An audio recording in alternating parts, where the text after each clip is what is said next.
How's it going, everybody? Welcome back to episode 16 of Echoes of Ragnarok, our wonderful little Australian TTRPG stream, powered by the Age System, and with an all-star Australian cast.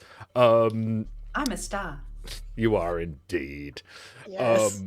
Cool. Running quickly around the room, we'll introduce ourselves. Mootley. I'm Frax. No, I'm Del. No, I'm Frax. And I'm Moodley, and I've been playing Ada, who has just accidentally revealed through some mind walking that she's a murderer to our lovely Eric. Cool. Frax. Hi, I'm Fractured Plays. I am playing Ulf Sigurdsson, our edgy book talk boy. You're a book talk boy? Oh, hello. I mean, everyone loved Ulf in that brothel. You know that. I thought exactly. I thought I shower. People liked him. I thought I recognized you from Soul Sword Arts. Mac. Hi, I'm Mac, and I am playing Hugo, a dwarf who makes shit. Mm-hmm. One day I will write a description for him to do this opening. Yeah. Not And today. Rogue. Hello, I'm Overworked Rogue, and I play Eric of Midgard. I'm the Doctor, the Earl of Gout, and many other titles insert here. Sickly Victorian Child, Depressed Lanky Boy, just... Twink. Yeah. just Twink. You guys have told me that. Mm-hmm. The Earl of Lies. Oh my god. Oh, yeah, that's right. I'm Lube Man. Oh, Yeah, you're the Loop Lube Man. Anyway, thank you all very much for being here and supporting our stream. And once again, we would not be able to do this without our wonderful affiliates. Please do check them out, either in the description or in the panels below. Today we are we are shouting out Deli, who make the official Hymgard die sets for the Age System. They are made using some very pretty gemstones that hold special significance to the Nordic Age. You can get those over on Etsy through the Dice Deli store. They're a wonderful little Australian company who make very pretty artisanal dice. Be very careful on their website, or you will spend a whole lot of money. Cool. We will jump into the episode fairly quick, but before we do, we have some slightly sad news, which is unfortunately due to life and various other restraints. Our wonderful Fractured Plays will be stepping down after this episode. We'll be stepping away from the stream as, you know, life happens, and life, with all things, comes first. So yeah, it's been really, really cool playing with you, man. And I think I speak for everybody when I say it's been really, really cool, and it's been a pleasure having you. We're gonna miss the cool man. Ulf is so awesome, you guys. We need your mental health issues. Exactly. Hell yeah. So yes, we will most likely have a new player either next session or the session after, depending on how quickly we can get everything organized. But yes, Ulf will be stepping down. You're leaving me alone with these two idiots. I blame you. Look, I trust you. I trust you enough. You got this. Why? You're leaving me alone with these two non-murderers. What are you thinking? What do you mean? We're a complete and utter delight. I really do Also, feel. big thank you to the person who gave that amazing tip to us. I will be enjoying the couple of Pokemon packs to be opening with my son off your donation money. Thank you. Yes, someone dropped a tip for our wonderful players into our pally.gg tips jar. I have a sneaking suspicion as to who they are, but I'm not going to say anything because, anyway, we're going to jump into the episode. So, we've got a bit to get through and less time to get through it. So let's jump into episode 16 of Echoes of Ragnarok. Murder!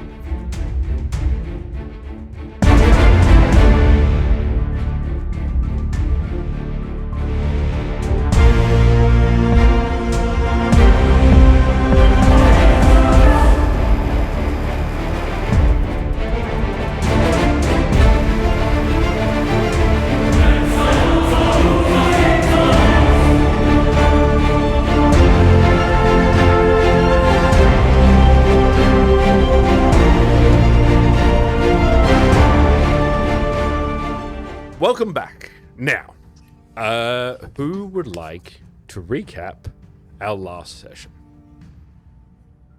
We No one's found gonna a have one. boat full of toenails.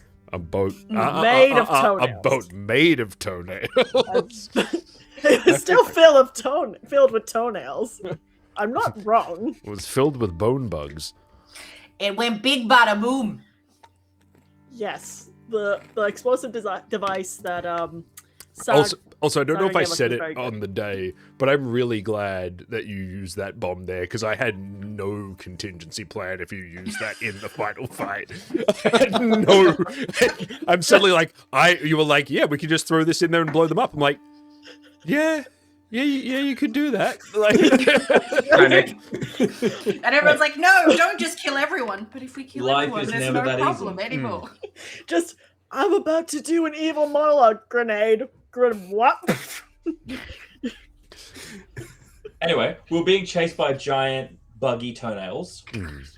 Like, yeah, I examined a toenail too closely from the boat of the dead from Ragnarok. It was left there to decay and shit got bad, infected the insects. Not good. So I accidentally summoned a bunch of them. We set off the bomb that Saga gave us, saved us in the nick of time. Mac almost died, but don't worry, he's fine. Mac was never there. Hugo almost died. Yeah, same thing.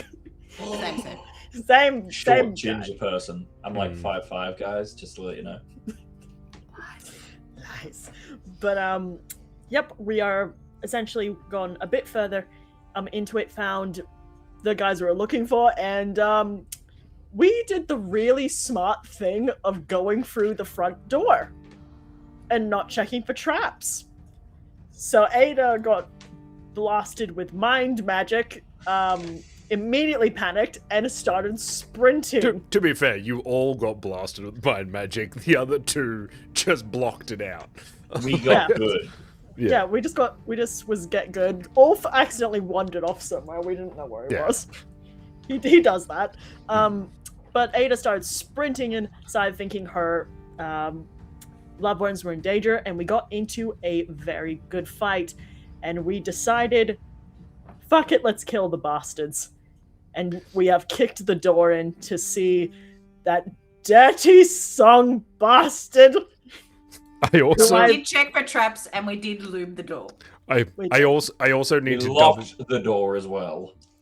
I also need to double check the clip, but I did note that the last episode was our first C-bomb of the stream, and it came from quite possibly the least expected person of this room. And there was this moment when it dropped that I feel like I just sort of went, like, there goes our monetization, no worries, let's go. Like, But you can't say that online?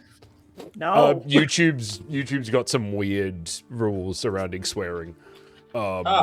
It's un-Australian. The mostly Australian vocabulary. yeah, mostly to do with the idea that you can't. I think it's like you can't swear usually within the first minute. And to be fair, this was like 3 hours into the stream. Hey, I They'll know never that see it. rule. Anyway, Also, there is a legitimate question. If yes. the boat was made of toenails, was it held together by toenails or normal nails? Yes. Just yes. Yeah. So, you. Let me just.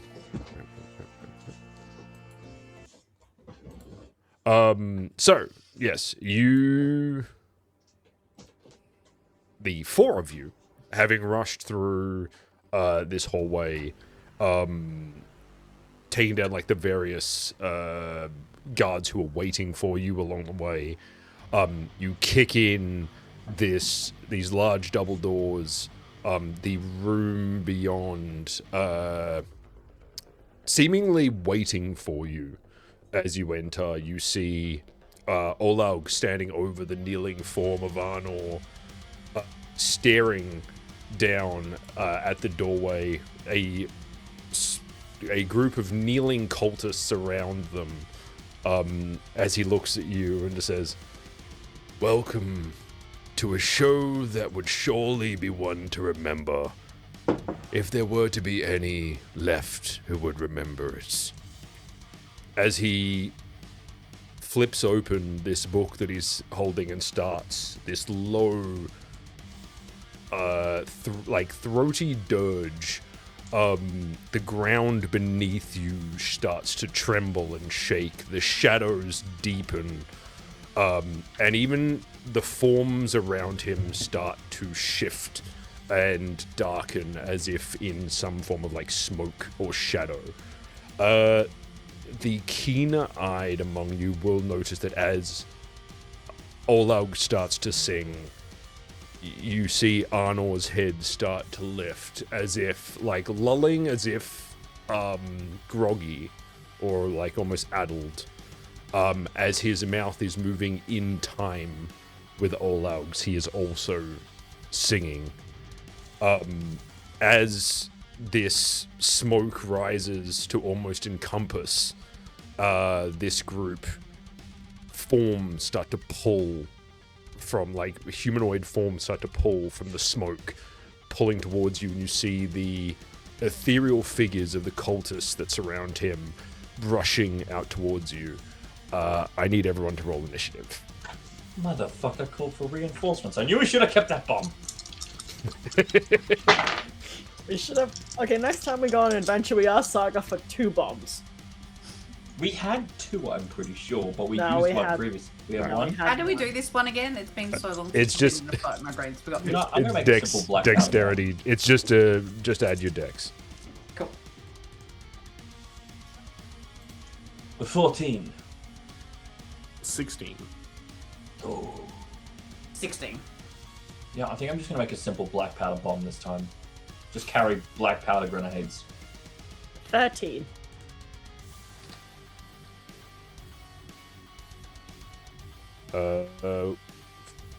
13, 14, 16. What 16. did, There was so- 2 16. 2 16s. Yeah. All right. Who has the higher dex? I have 3. I We're also- both the same. And I have 2. He would probably go first because I've been beaten up a bit. Okay. Let Ulf, like, do some tankiness. He just wandered off, and then Yeah. he's like, I just feel like he's like Indiana Jones. Then I just like we're all like in the thing, he just kind of walks up. Who like, got the hey guys, 14? what are we doing? I got the 14. I imagine him more like we bust down the door and then suddenly he breaks through the roof and just Iron Man lands in front of us. Kool-Aid Man straight through the wall. Oh yeah! Yeah. There's a Ulf shape that comes through the wall. No, I have no reference for who the Kool-Aid Man is apart from oh yeah and bust Legit the wall. though. Thanks, Family Guy. Pretty much. Like Shockmaster. The only other Kool-Aid that I That was a know deep is the wrestling kind you drink and like It's the same thing. Yeah, it's literally the same thing. The oh yeah is the That's what he's filled with. mascot. no like when I do this I mean like the culty you drank the Kool-Aid. That's the only they other did- reference I have. They did drink Kool-Aid. They Because drank Kool-Aid. It was Kool-Aid. You know that? It's important to me that you know that. They did the S with Kool-Aid? Who would drink Kool-Aid? They poisoned Kool-Aid. Jim Jones poisoned the Kool-Aid and made He his. doesn't know. Oh, So, history I'm sorry. lessons. You out of all people. I'm You kidding. out of all people don't know. Okay, this is going to sidetrack they us. We used- need Yeah. to stop. Yeah, Yeah. that's And okay. it- Continue with the fight. they used Um, MP3s and it shut turned up. political. Okay. It's time for fight. We discuss afterwards. Oh no. Cool. The cognitive I dissonance right now is doing need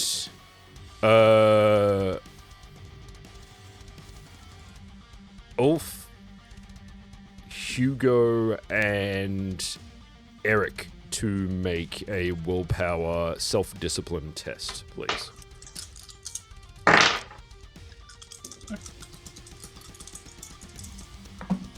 $11. I have such good will. Can I add courage to that or not? No, it is self-discipline specifically. That's a Okay. 14. So that would be 12. No, it's actually 16. I lied. You How did you lied. lie? We I forgot trusted to you. add the 4. We I mean, trusted the you. 2. This Don't is what trust you're leaving me. me with. I'm just telling you that. Okay, who got Us. 12 or higher? I got a 12. Me. Not me. No, you. Okay. So all of you, as you like enter this room, like watching the shadows like pull from this space, within the darkness beyond, you see, you hear a voice boom, and you see these piercing white eyes, like just flat white eyes in the darkness. You feel something tug at you. I'll say Ulf and Eric, you feel something tug at you that sort of, you feel slowed for a moment. But you're able to quickly like sort of shake it off, and like, I'll say, Ulf, you just rolling with rage at the moment. It's just like, I'm not happy. Eric, Okay. similar way, but also recognizing that this is, while quite powerful, also not, it is magic. Like, it is just a trick. Hugo, you suddenly feel like everything is heavy. Like, everything is heavy. You look into those eyes and you see the end of everything. You see quite literally just not even like death. You see just nothing. And you realize that is seconds away. Oh, he cast depression. You now essentially have, Depression. yeah. No, you now have basically disadvantage on all ability tests. Damn. He cast depression. That's rough, buddy. You know what? That's fine. That's fine. Cool. But with that, it is Ulf's turn. Go, Ulf. All right. Oh, how do I do this? Hang on a sec. Is there any cover, or is it just a relatively open space? There's like a number of like tables and seats throughout the area. It looks essentially like a place where there would have been like there's a number of places like rows of seating, and then there are a few tables, like sort of a dinner theater sort of looking sort of area. But yeah, no, there'd be like, you'd be able to like flip up tables or chairs or anything like that. Well, I want to make my way to the closest table and flip it to sort of take cover. Then I'm gonna... I'll just pop an arrow in the direction of the cultists. Cool. So just shooting the closest one? Yeah, basically just trying to disturb the situation happening. I see. Cool.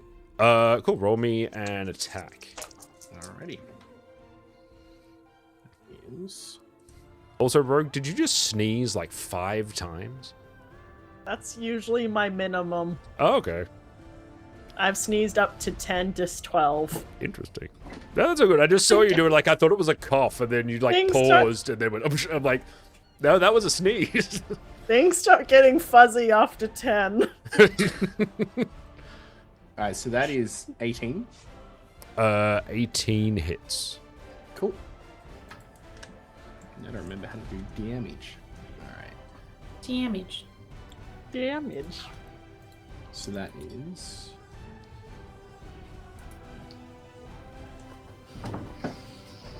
8 damage. Eat damage.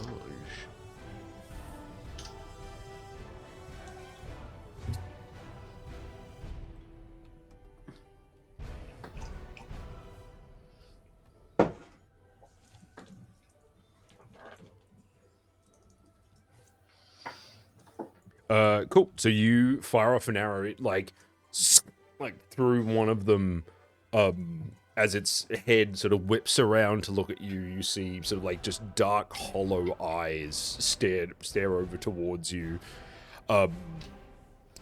As you see, like, the I would say, like, you see this, like, fading, crumbling form of the figure that kneels, not far, like, not, 6 feet behind it. Cool. That is your turn? Yes, that would be my turn. Yeah, cool. Ada, your turn. Yeah. So does Ada see that effect hit everybody? You would see... What you would probably see in here is essentially this, like, deep, resounding note boom out over everything. It is almost, like, this note, like, it is loud and it is powerful, but it is also, from what you gather, it is almost like a ripple runs out through the air around you. So, like, you would have gathered that and then seen... You felt like a force from it. There was sort of a, like a wave. But yeah, you'd also probably, being someone who is very in tune with her comrades, you would see all 3 of your comrades react. One of them definitely reacts stronger than the other 2. Quick question. Would a +1 to all willpower tests have helped anyone pass then? Who didn't pass? Yes. If a meter beats it. Yeah. Sorry. Envoy's ability of Inspire. So, but I'm assuming that Hugo and Ada's effects don't stack. No. I don't think it affects... I don't think it affects you. Like, so I think the... No, like, so it's not they get +2. It's just that we both get +1 from each other. Yeah, I'll also... double check that, but I will say for the moment that, yeah, they don't stack. Yeah. So but we're getting it from each other because we can see it. Cool. You just, like, kind of give each other a thumbs up. Inspiration. It's like we can't give you guys double thumbs up, so you get 1 from each of us. It's just like, no. Just one. Just one. So Ada's going to have a quick look around and see if she could please make some kind of perception check of the room to see if there's anything that she could hit with her crossbow that would do damage to multiple people, or anything that she could catch a light, or that would give them any kind of environmental advantage. Drop a chandelier on them. Yeah! Sure. Roll me a perception. We currently have a flare going. Or a perception check. Ooh, I might need that. It's attached to a hook. I might need that. Okay, I'll hand you my hook and my rope. I just need the flames. It's fine. Okay, I just poke you with the flare. 17. 17. Easy. With a ability in hearing, in seeing. Sorry. Yep. Yeah. Looking around the room, there's there is a it's less of a chandelier and more of a just sort of like a hanging decoration for the middle, which you gather probably would have been a chandelier if it weren't for these sort of like small strips in the walls that appear to be giving off an artificial light. Yeah, but in the middle of the room, it's the only thing. Nothing seems to be like a flame, as it were. There's a few as I mentioned, there's a few tables and chairs scattered around around the floor, but that's all that really seems to be there. Cool. Ada's going to turn to Eric and say, "Tell me to be a good person." You're a good person. Okay, I won't kill him right now. And then she turns and targets the chandelier. Oh, that's what you're doing. Okay. Yeah, because she's not. It was like put an arrow in the throat of the innocent guy because he's clearly essential for this spell. I'm gonna say try to burn the book or something, get rid of that spell. But yeah, do your thing. You're like, do not murder So you're telling me not to murder the innocent guy. Do not murder the innocent one. Go for anyone else, though, not Hugo. Okay, moral center. And then shoots... Hey, I just got freed from any obligation to keep this guy alive. Winning. Could you... And she shoots the chandelier. You shoot the chandelier. Cool. Roll it for me, please. Roll me an attack. I don't think he realizes. Ooh, that's not great. 10. Hugo's got depression right now. Leave him alone. That's fair. That's fair. Cool.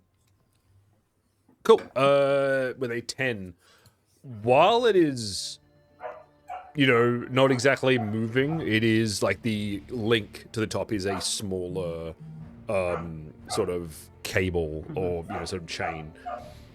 Firing off towards it, your arrow just like trims the edge of it. You can hear like just that sort of light ding as it goes past, but it doesn't do any damage. You hear an F-bomb?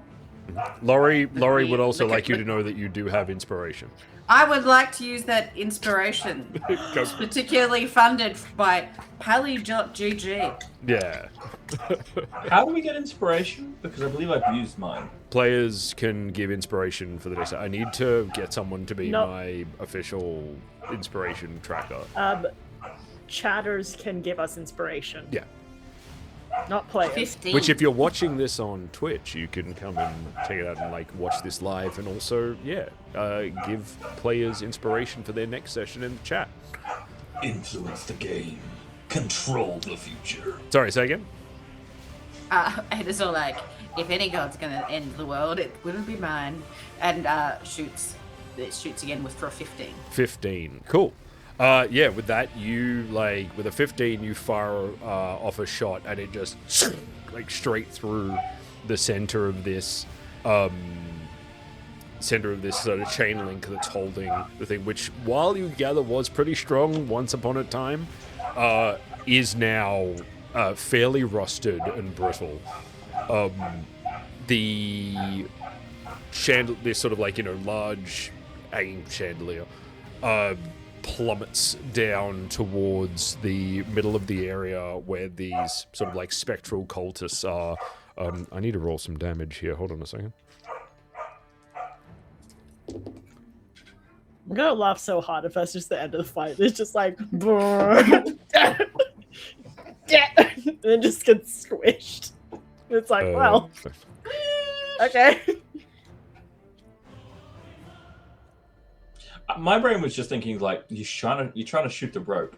The rope's most likely tied down somewhere within arm's reach on the ground level where we are. Untie. It's not as cool, man. Cool. We're going for a cinematic end to this. You just pan the camera just a little bit to the left. It's right next to you. You see a rope just go limp on the ground. Cool. It shatters, and you see through these forms, these trails as it shatters outwards. These trails of wisps of shadow reaching from it that are quickly just pulled back, but you can see sort of strips and cuts in these forms now. Cool. With that, it is. That was Ada's turn, so it is Hugo's turn. So right now I have a hook and I'm spinning a rope with a flare attached to the hook. Eric, did you say you needed the fire? It's not my turn yet, but plan is Molotov cocktail.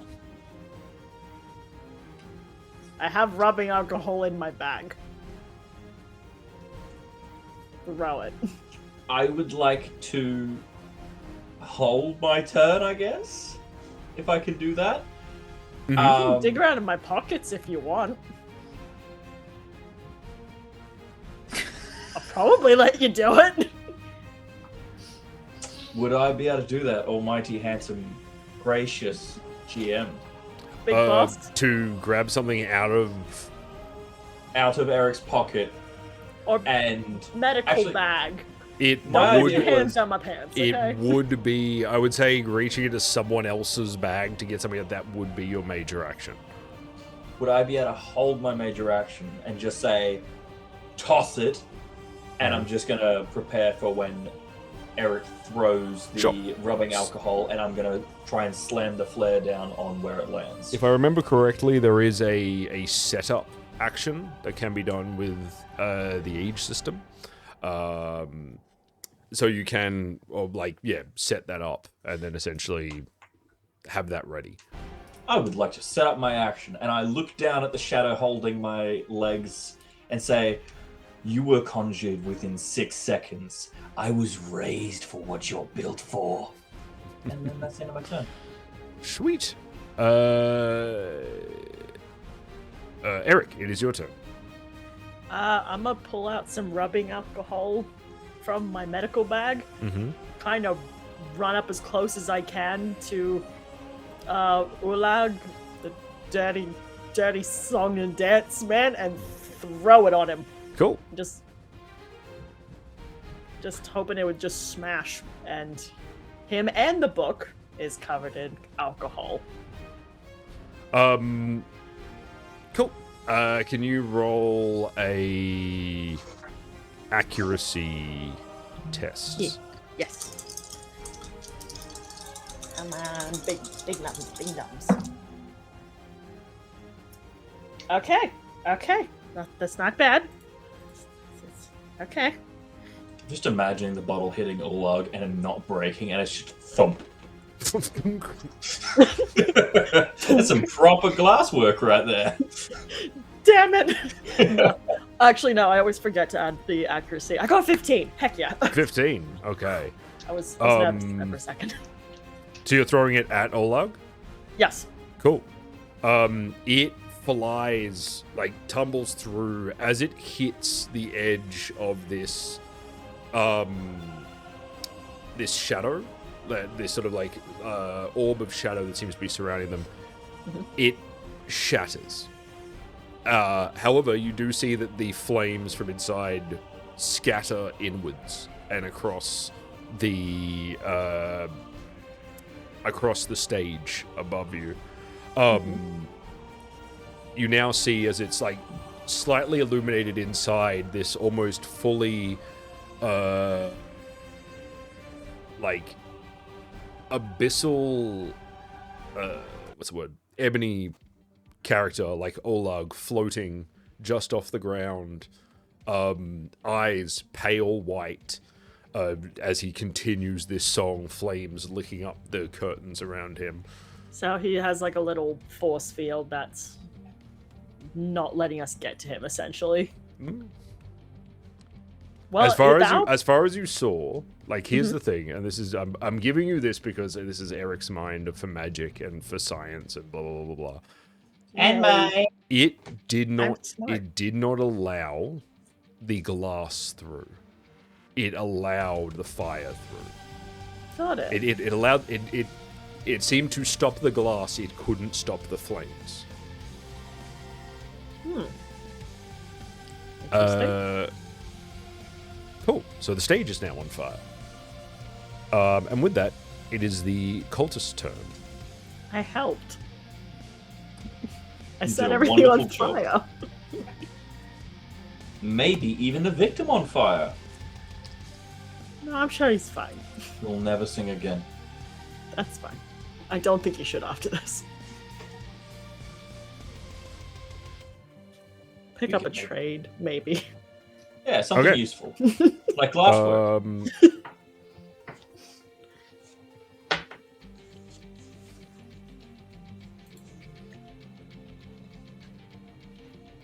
Cool.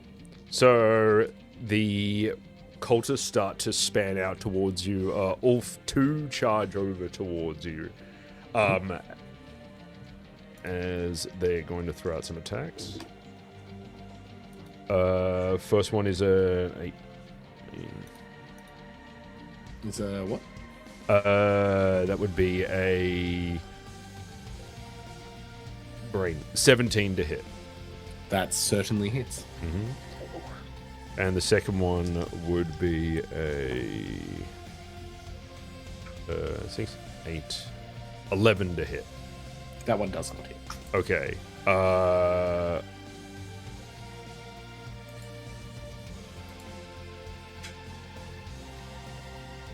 Would a 13 hit?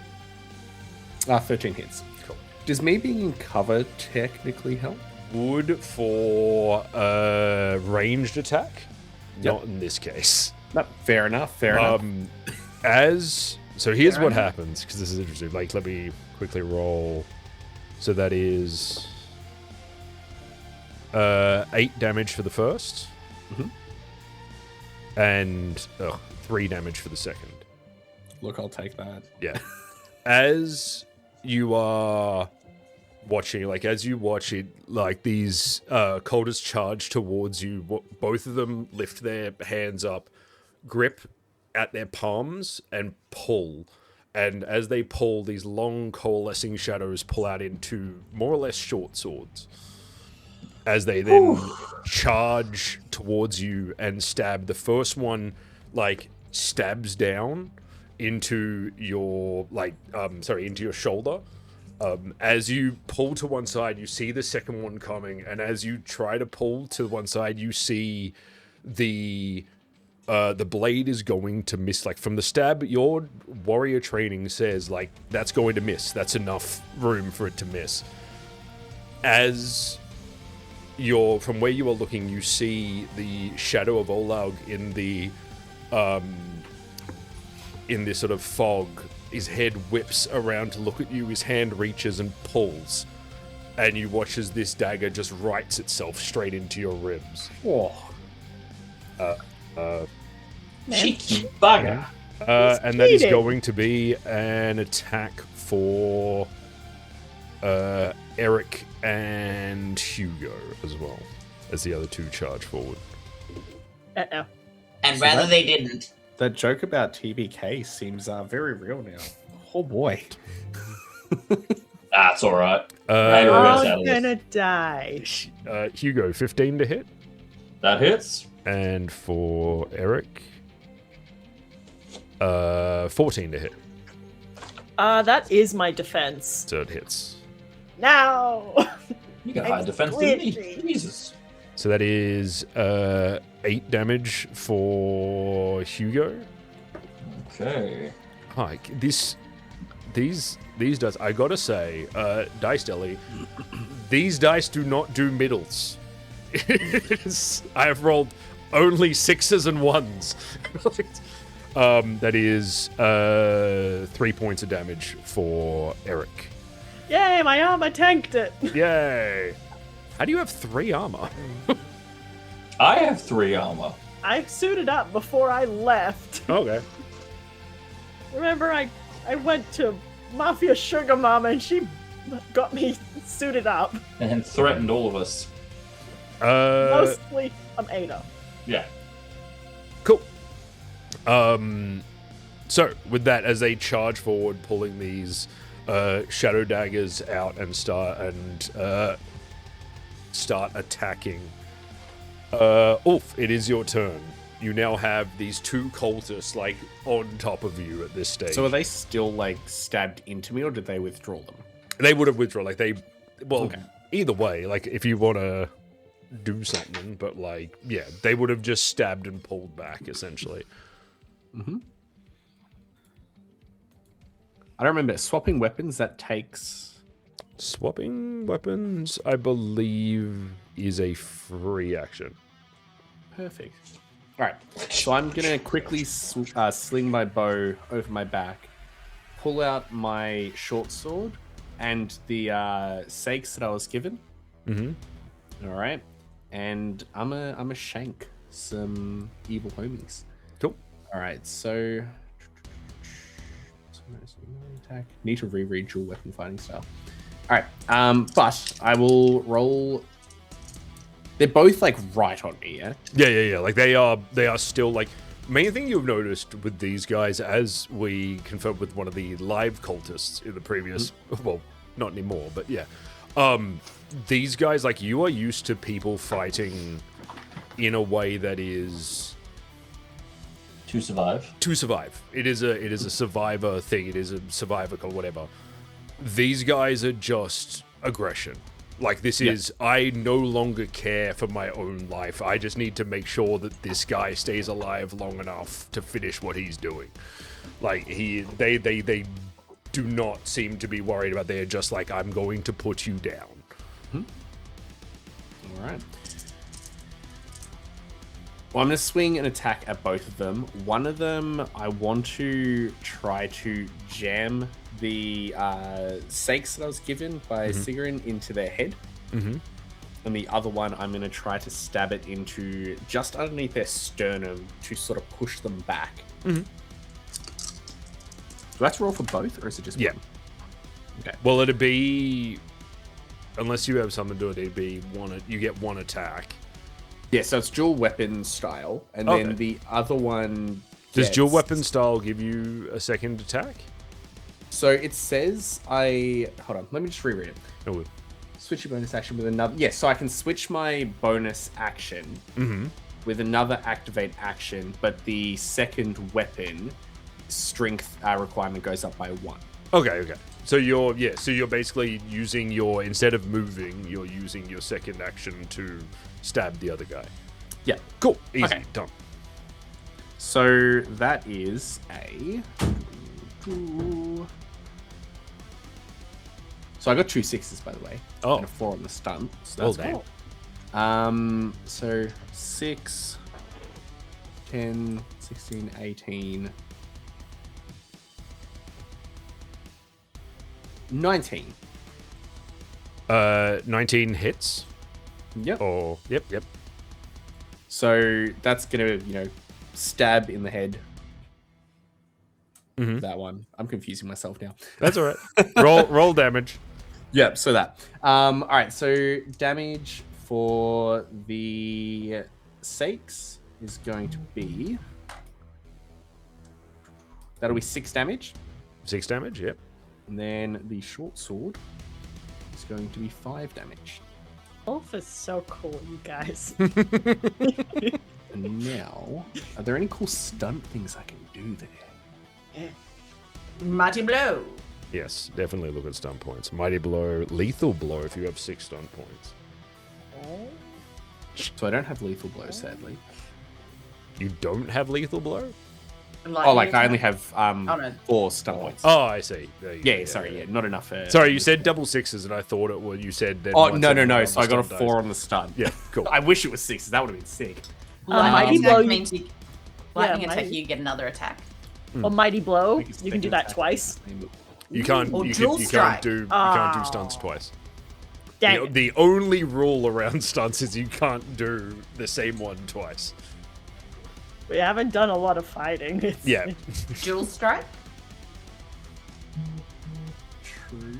I kind of like the idea of mighty blow and knock prone. Ooh. So mighty blow on one of them Okay. and knock prone on the other. Okay. You roll. So mighty blow is an extra d6. Yep. So, So that'll be for the one that I'm stabbing in the head. The Yep. one that I'm trying to push away, I want to knock prone. So is it just a pure d6 or is the attack extra 1d6 damage? Okay, cool. So that's another 5. another 5. Cool. Yep. That one's dead. Yeah. You're like, I'm sitting there going like, he's got 4 health. You got a chance at this. But yeah, no. So the first one, you just like, as he comes over the way, like stabs into you. You can see his form's like struggling to hold together, and you just into his forehead, as his form just like dissipates behind you, or behind him. The second one, you like push and shove him back as he, sort of like flips back off the chair that you've hid behind, sort of like sprawls on the ground. Cool. All right. Now I want to. Do I still have movement?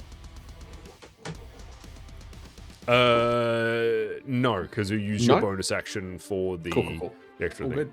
Your minor tap action. out. No, Easy. bonus action. That is correct. No. Fuck it. I don't know anymore. The joys of running different systems. Legit. Cool. With that, Ada, it is your turn. So you are now watching the stage now like burning around Olaug and Arnor, as they continue to chant. The ground around you continues to tremble, and grow like pieces of stone falling in from the roof above you. Can I ask a question? Yes. From her observation, she didn't get attacked with the whatever the voice thing that he used. Mm-hmm. None of the, despite the fact that she damaged them, none of the cultists came after her. Was there a cultist who could have attacked Ada but went for one of the others instead? Or was it they just went for the closest people to? They just went for the closest people. Okay. Like it was essentially, from what I gathered, was Ulf had definitely moved forward. Eric had moved forward, and Hugo had more or less followed Eric. Yeah. So that to me was like that they were forward, whereas Ada had literally just shot the chandelier from where she was standing. So yeah, that was cool. Yeah. Just wanted to make sure I wasn't going to do something stupid. And put There's together still no something proof that of wasn't that. there at all. Who is closer? If Ada went to help Eric, which cultist is closer? Would that be Hugo's or? They'd be about the same, but probably if you went to help Eric, like that'd put you obviously like basically right next to the one that's attacking Eric. Okay. She will dazzle the one who is attacking Hugo, so he doesn't come after her. And then she will walk up behind, as quietly as possible, the one behind, from behind the one who's attacking Eric, and try and jam her sword into the back of his neck. Okay. Roll it. She loves me. It's not that. She just kind of fears Let and me both live. wants to have sex with your boss. Let me live in my delusion, damn it. And She's also, aroused by your boss. Pretty sure never, Eric wants the same thing. never tell me that. And Yes, that's right, Laurie. Keep Mafia Mummy's sick Victorian child alive. yes, essentially.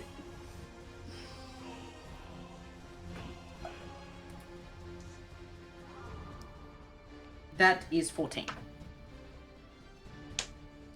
14 hits. Does that mean Huzzah. you adopt Eric? I've got enough children. Yeah, I don't. I have enough dependents. I don't need another one. Plus, I would be a bad son. I'd never call her. Yay, I got a 6. That's 8. Nice. Cool. 8 on the one that was attacking Eric, which was... Nope, that's the other one, so it's one of these And ones. my doubles drought continues from last session. I feel that. Cool. You duck around and like jam your sword like right into the back, like in between this guy's shoulders, like right down the middle of this guy's back, as his head just like whips around to look, you just like shoves you back. Yeah, no, he did not like that. Schnicky. Cool. Hugo, your turn. I have questions. Mm-hmm. Okay, so Ulaug is currently floating. He's like hovering, essentially. Okay, and in Just a front little of bit. me, within opportunistic attack range, Mm-hmm. there are enemies if I try to run towards Ulaug. There's no opportunity attacks in this game. And you have dazzle. Yeah. You have the ability to dazzle one person, so you could dazzle the person in front of you and run past them if you wanted. Go between their legs. Just, yeah. Use your shortness. gonna dazzle Eric. And I'm just kidding. I'm gonna make my way, just drop the rope where it is, and make my way to Olaug. You say he's hovering just off the ground. He is. So he is currently like looking at him at the stage, just so you're aware. There is a stage that is about 5 feet up. There's a short stairwell leading up to the stage at the middle. However, there is this sort of like what now appears to be this like vortex of smoke and shadow that surrounds him and the kneeling cultists. He is like hovering there. The stage is on fire. But yeah, and he's a few feet back from the edge of the stage. And what about chanting unconscious boy? Is he right in front of him? Yeah. Like, quite literally, like, he was standing with his legs at Arnor's back.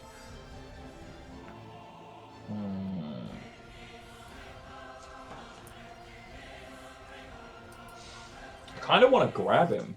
Not Olaug, but the guy. Because if I can shut him up, maybe I can shut some of this up. I'm going to run up and try and grab him as my major action. And if I have anything else, I would like to grab a sock used from my backpack and shove it in his mouth. Cool. Can you, as you run up, can you give me a willpower courage test, please? I'm not courageous at all right now. Well, that's because you're depressed. I'm dragging my feet. I'm thinking about how I burnt my hand, permanently scarring it black. And that was a willpower? Yep. 7. 7. Okay, cool. I don't need you to re-roll that. Didn't you have a inspiration point? I do. He does. However, I'm going to say you do technically have disadvantage on this roll. I will roll the disadvantage first then, and then I will inspire. Oh wait, then that rolls out, doesn't it? It would mean that if you are using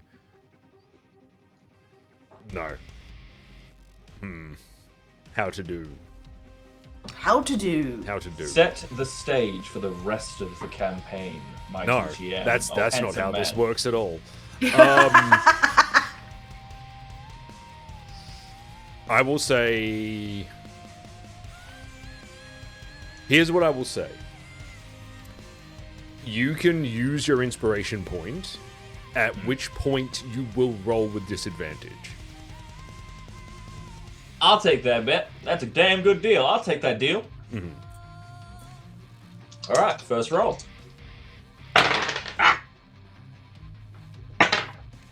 Okay, so first one is math. 16. Okay. Second one is 17. Okay. So with the 16, you rush the stage. As you hit that threshold,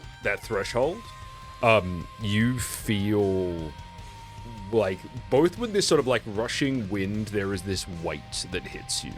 It's the same weight you felt when you entered the space, as you feel for what is very likely the actual first time in your life, you feel the power of just nothing. Like, not cold, not numb, nothing. It is the edge of the void. It is the edge of destruction, annihilation, just nothing. Looking up, you see Arnor and the figure standing, and Olaug above you. That will be your turn at this stage for your movement. Nope, that's okay. Yeah. Cool. I'm just up at the guy at the moment. Yes, but you are not. Enemies. You just for the sake of the roll, you do not just run. Nice. Cool. Eric, it is your turn. Cool. So you said the guy that I was fighting turned around to face Ada. Mm-hmm. Cool. I'm gonna pull out my gun and just shoot him in the head. Cool. If he just Really turns around, hope- it's like. Really hope you don't miss. We If so- shoot Hugo in the back. Look, if someone does it, someone just can replay Mushu. That line. Yeah. Miss! You missed! How did you miss? He was 3 feet in front of you!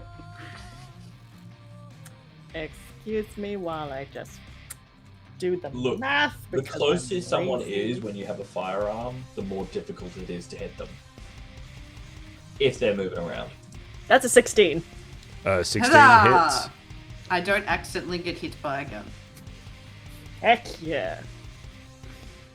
The bullet reattaches the chandelier.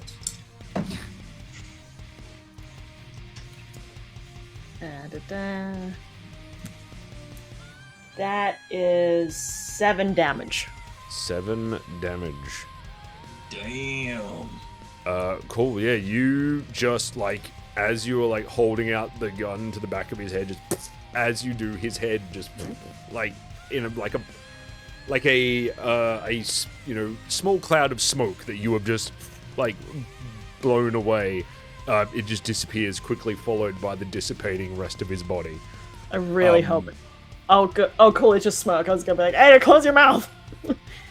I will say, Hugo, within as you're like climbing these stairs, like lifting yourself up to the stage, looking across, you see the cultists around Olag and Arnor, like on their hands and knees, heavily breathing. You see, by all appearances, they are not. None of them are that old. However, as you watch, their skin appears to be like graying, drying, and almost flaking as they are within this space. As you hear a gunshot behind you, I've tensed my butt cheeks. yeah, you see one of them, like, eyes, suddenly his body just tenses, his eyes widen, he like, and blood just from his mouth. But he seems to be holding. Cool. That was Eric's turn. It is the cultist's turn. So that one is dead. So there's one. So Hugo's run off. So there's one.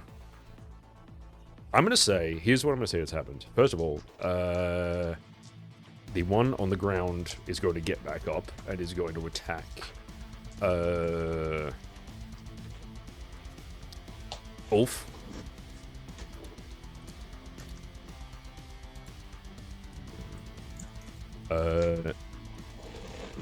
12 to hit, Ulf.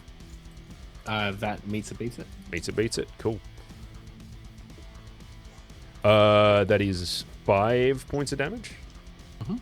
And for the other one is going to charge. It charges up behind Hugo, and is going to attempt to essentially like grab you and drag you backwards. No, I don't like that. I don't like that. I don't like it. You didn't consent. I say I do not consent. Yeah, that's right. Back off. See? Yeah, cool. Okay. Beep. Can you roll me a either strength or dexterity check, please?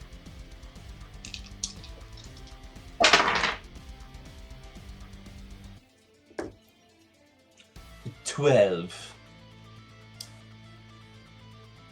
Trying Okay. to see if dwarves have You a thing. feel, as you're like staring up this, looking around at this like horror show around you, you feel hands like grab on to your cloak, trying to pull you back. You quickly, basically, just like elbow, like shove these hands off as you're continuing forward. Ulf, it is your turn. All right. So, as that one gets up and shanks me, I notice Hugo running forward, and I'm not going to let him do this alone. Oh. So I am gonna bound after him, and the one that just tried to get in, like as I'm getting closer, I want to sort of grab them by the scruff of the neck, pull them back, and just shove the sakes straight into their neck. Cool. Roll. If I'm close enough, roll your own attack. All right, that is a 16. 16 hits. Huzzah! Alrighty. That will be a total of 6 damage.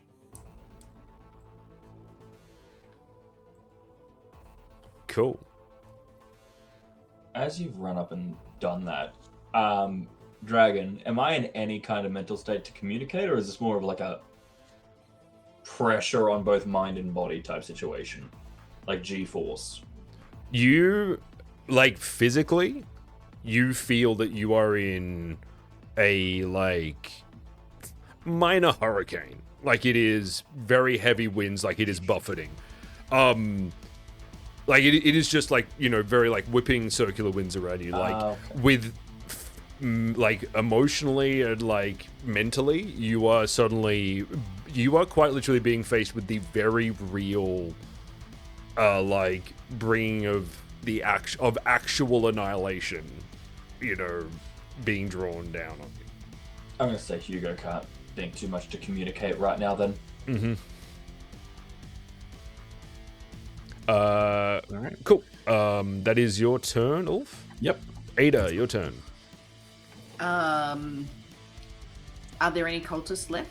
There is one left in front of... Wait, which one was this? No, this was the one in front of... this was the one attacking... Hang on, which one did Ulf just kill? I attacked the one that grabbed a hold of Hugo. The one that he So pushed there away. is... Alright, so I've gotten these the wrong way around. So Ulf is now attacking Yeah, I'm trying the one in... The one that was up on the stage. So there's one that... Ulf just ran past, or just left behind, essentially. Was that the one knocked prone? It was. He got back up and attacked Ulf. Yeah. But yeah. Okay. Ada's gonna, like, just try and attack that dude. Okay. Clean up roll the it. mess so that they don't get a surprise from behind. Mm-hmm.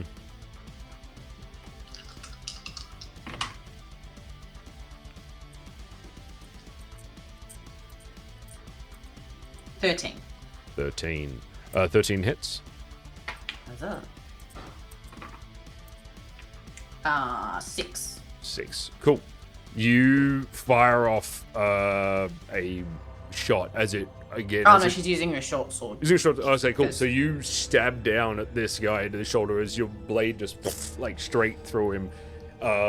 His form just like dissipates into the air. Within the smoke,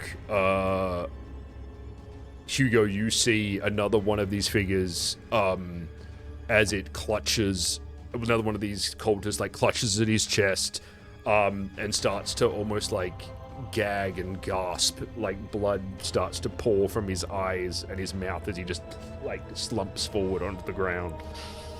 It is now your turn, Hugo. Muted. Just trying not to interrupt you. I'm sorry, everybody. From what I can tell, this seems to be just an assumption for Hugo. Going, since he is facing absolute annihilation right now, he's going to go try and go logic rather than oh my god, oh my god, oh my god. So he's going to assume that this is a channeling type spell where the power of the spell is coming from these cultists and it's slowly killing them. So I'm going to make the assumption, and Hugo's going to make the assumption, that killing them quicker is going to end the spell quicker. Mm-hmm. And instead of dragging, what's his name? I definitely remember his name, off the bench. Mm-hmm. I am going to... Can I just quickly interject, just because I am wary of the time? Nope. My You bad. recognize that Arnor being brought here is not a mistake. Arnor being utilized in this way is not by chance. You gather that the whole reason is this is his bloodline, is his work, is his great-grandfather's work, various other things.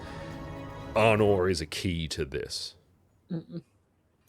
Like, you're mainly to say that your initial thing was correct.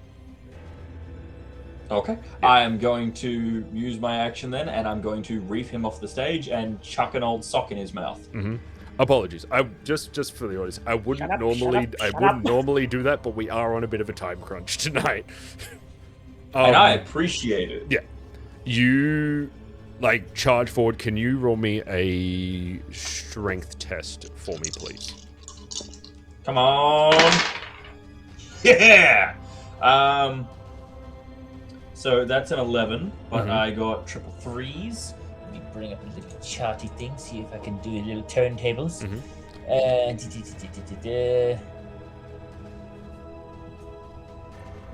God damn it. It's just really funny, looking at the stream, I can only see Mac's forehead. He's just getting into character, it's fine. There we go. Yeah. I am going to, if I can, I would like to use skirmish, and when I grab him, I'd like to use one of my points to move 2 yards away, and the other one is defensive stance.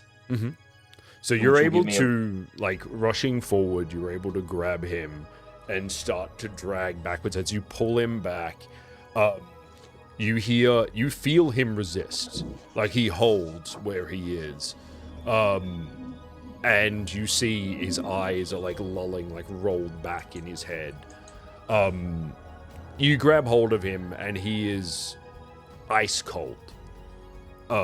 As you pull him forwards, he doesn't scramble or fight you, but he just does nothing. He almost tries to hold in place and then almost just sort of drags as you pull away. As you get him just outside of this swirling dervish of shadow, it just, and he stops and is just suddenly unconscious. On the stage amongst this burning flames, you see Olag standing, staring at you, these 4 corpses. One corpse, 3 cultists crouched on the ground as he stares at you, and he's like, "Insolent children, this world is doomed. What right have we to live while his voice catches, his body starting to writhe. He is lifted from the ground, looking at his own body.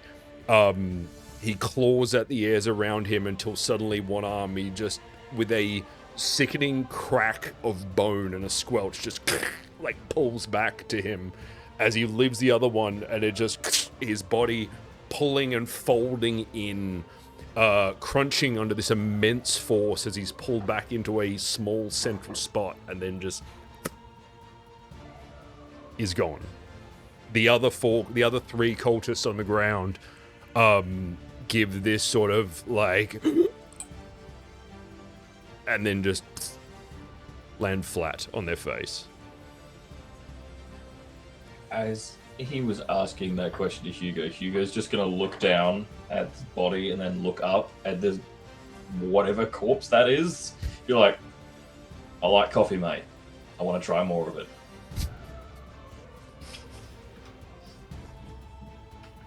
Cool. Now that's a life motivation I can live by. Cool.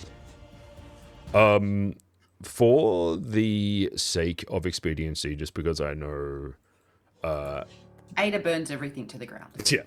Ada When we get outside first. piles up the bodies. Everything is burned. Every book she can find, every sacrilegious reference to everything. Nope. Cool.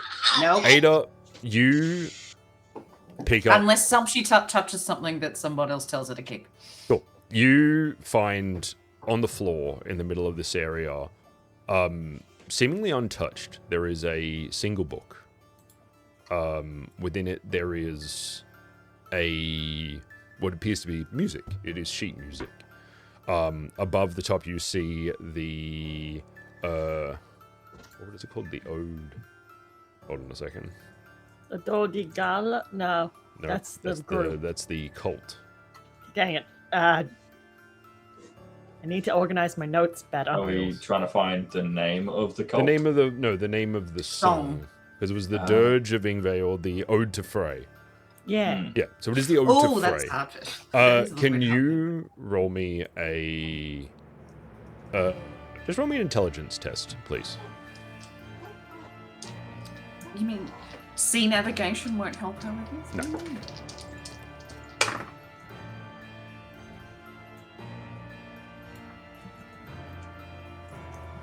Derek, can you make sure this guy's alive?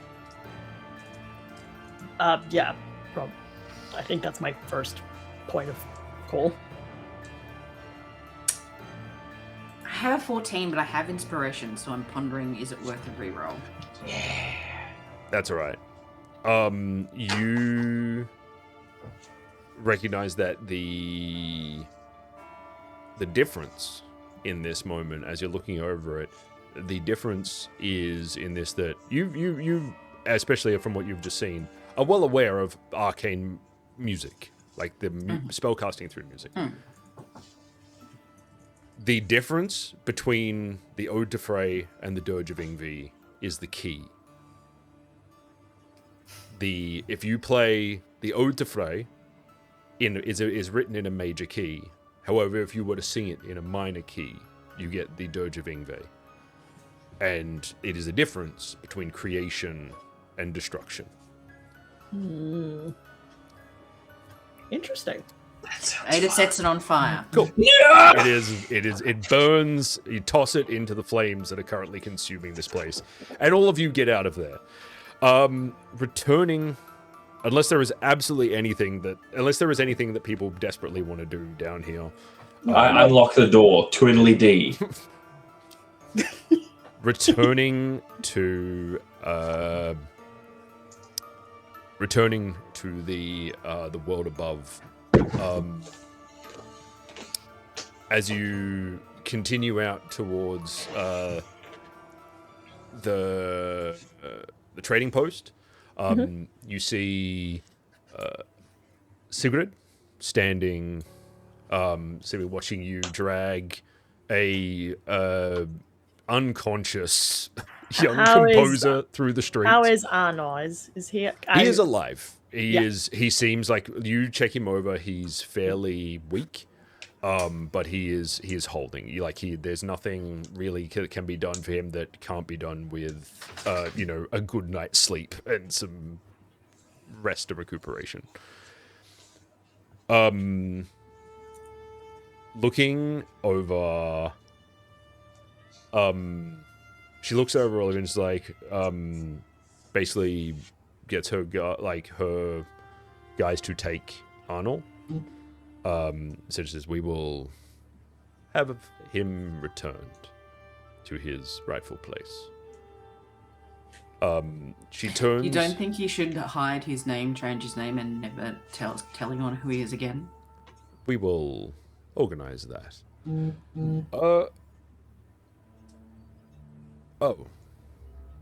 And Ulf, I have a proposition for you. If you are still willing to, but though you have, of course, seemingly done a duty to the city, I wondered if you'd do a job for me that I think we have a mutual interest in. And what would this be? A chance to repay an old acquaintance of yours, though brief. Our hunters in Motsog have encountered a strange beastie. seems to match a description that you gave me. All claws and teeth. Right. Okay. Just rolls his shoulders. Got a bit of a score to settle there. Yes. It would, of course, mean travel to Motsog, but I'm sure you know the way. Well, it seems I've been a little bit of help around here. You've helped me mend up. I'm ready to continue on my way. Mm-hmm. You know, the big city isn't exactly for my type, is it? No. It takes some getting used to. I mean, I appreciated having you around, mate. Look, I have to say, you all made it a bit easier. To be fair, considering, as we mentioned, the porcelain mask that this city wears, I think you will find Motsog to be much closer to your tastes. Sounds good. Yep. Sounds good. Well, I'm not one for big goodbyes, but reaches into his pack, and there's that little like children's learn to read book that he has. All right. I didn't know you had kids, mate. Oh, ask Eric about it. And I just quickly toss it, like Ulf tosses it to Eric. Eric, you have kids. By. And you know what? Something for you. Pull out my knife, cut a bit of hair. This is for you. One day it'll grow in, maybe in stature and in something. He gave me 3. Might You help know you what? anyway. I might be able to track you with your hair one day. Unsettling. Or I could clone you. Why can't you let things be nice? It is nice. Cloning's awesome. It's a very advanced state of science, alright? Shh, I just put my hand over his mouth. This is what you're leaving me with. I'll miss your ability to intimidate people from behind me. It was a great skill, and the girls will miss you, especially braiding your hair. Perhaps Hugo could share my hair with them, you know. But look, Ada, I don't really have much that I can give to you as a thank you or anything except for good luck. What lays ahead for you with these two? Fuck that. Valid. I offer my hand to Ada. Ada shakes his hand and says, "Enjoy your next hunt. I hope it isn't your last." It's hard to keep me down. He turns from the party, walks towards Sigrid. We've organized transport for you. This way. Looks back once more, nods. Follows. Don't be a stranger. Vattengarda will always have a place for you. Don't eat yellow snow, mate.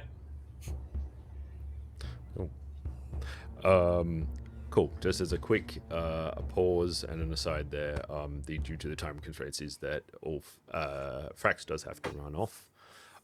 So I'd just like to take a moment to thank Frax for being part of the first arc, the first season of Echoes of Ragnarok. We will. This will not be the end. There will be more Ulf, and there will also be more Frax as we.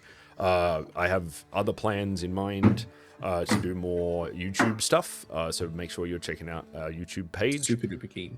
Because we want to do more just sort of like recorded sessions rather than streams. Because it is generally the like weeknight streaming block that is often the problem. He has left his echo. But yes, Look, I've had a lot of fun playing Ulf. Hell yeah! Thank you all for having me. It's We been could a have pleasure to play we could with you have all. like a side story recorded of Ulf's like Ulf's hunt over We're having Motsog. an offshoot series Yeah. that follows Ulf. Cool. But And every we- time he stops at a brothel, there's a message from Ada going, "I hate you." when are you? They when almost are you coming died back? this time. But yes, but yeah, we will say goodbye to Ulf at the moment. We are going to continue on for another little bit. But yes, Ulf does have to run off. So thank you very Bye-bye, much. Frax. Have a Follow lovely him time. on Rex Plays. Yes, Yes. go and follow him on Twitch and YouTube and all that sort of stuff. He does Find him. awesome gaming stuff. I stream, make YouTube videos, do lots of stuff. I've been making a lot of Magic the Gathering content. I'm a commission artist in the TTRPG and wargaming space. I'm a nerd, which surprise. Really? Yes, Fractured plays on all platforms. That's me. Yeah, awesome. Thank you very much. Have a Thank lovely you time. again, guys. And yeah, we're going to continue. We will Bye-bye. remember Bye-bye. you. And with Bye-bye. that, Hugo just became the party punching bag. Yeah. We all just start curb stomping him like JoJo Adventures style. So not that kind of punching bag.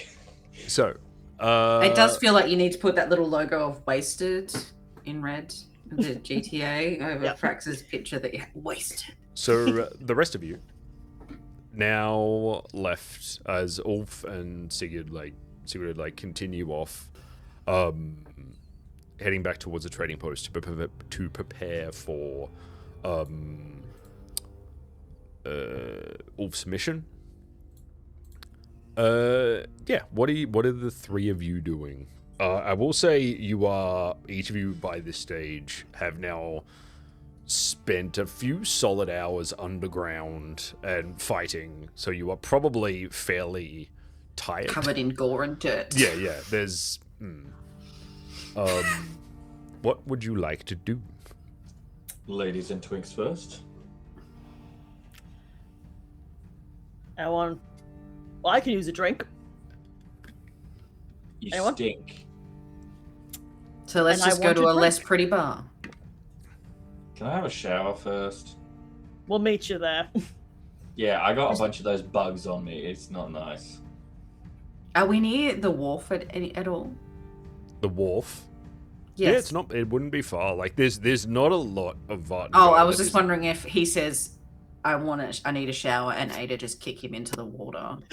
Yeah, Considering what happens to people that you kick into the water. Well, I'm No, not it's gonna- like, it's not like a usual. I set. just- Why I- is he covered in lube? I just love the idea of you like kicking him into the water and whoops. suddenly he just disappears and then just pops back up. He was like, "Did you mean this one? He's still alive." Like, flips out of the also- hand. Oh, can I have that one back? Why is he covered? I need that answered. I just looked at it, it's like, it's oil based. yeah. No, the blood is fine. Why the lube? Yeah, it's Anyway. fine he's alive, but I have questions. Ada will go have a drink with Eric, still gross Mm-hmm. and dirty, because I don't think Cool. they care at this point. as far as she understands, all of her employees are missing, and she can't deal with that right now. Mhm. She would rather just go have a drink and deal with that later. So you are heading to a dingy A stingy tavern. bar, Yeah. we're covered in gore and dirt, Mm. and in dirt and explode and like smelling slightly sulfuric from explosions. Mhm. And whatever toenail insects smell like. You guys barely They got would be touched like- by those, though. I had them like crawling all over me. It's I a smell like rotten toenail. lingering odor. It's Ugh. yeah. It's a vibe. Cool. It's not So, a vibe we like. I'm gonna have a quick 10-minute high pressure shower. Cool. You return to your house. Place of residence. It's a warehouse. It's a that I'm warehouse. It's like a barndominium on the inside. Yeah. It's just Getting in through opening the door, entering into the workshop space. You start to stroll across the floor towards sort of your bathroom area. As your eyes just sort of scanning over, see something on the table, on the workbench that you did not put there, and it does not fit with the. Gonna walk It's over. not yours. It is Gonna walk over nothing but like jocks. It's a small paper parcel. With a note, like it's a paper parcel with like tied up with twine. There's a smell to it that's like very faintly perfumed. And there's a note slipped underneath it. I'm going to read the note. Slipping the note out, opening it up, and it just said, courtesy of a little birdie. Okay. He made it wrong. Okay. I'm gonna put it inside of a blast box and then like a sand blaster. Mm-hmm. And then I'm gonna use the gloves and I'm gonna open it because I'm afraid this is flour. You open it, and there is, from inside the box, there is suddenly, as you open it, this luminescent blue glow comes out from the side of, as you open it up, and you look down to a, what appears to be about, like, yay big, almost like so this pale blue gem that has this crackling energy inside of it. It is a dwarven thunderstone. Hugo's gonna look at it. He's going through a series of confusing emotions and thoughts. Oh, Like, why?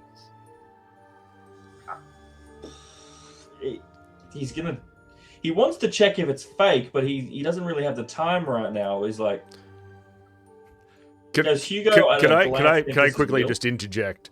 I would imagine both through Hugo, like partially through Hugo's opinions, but also through Hugo's knowledge, Lacroon could not fake a Thunderstone if he tried. Okay. Like he has neither this call it your knowledge or just opinions on him, however you want to discuss it.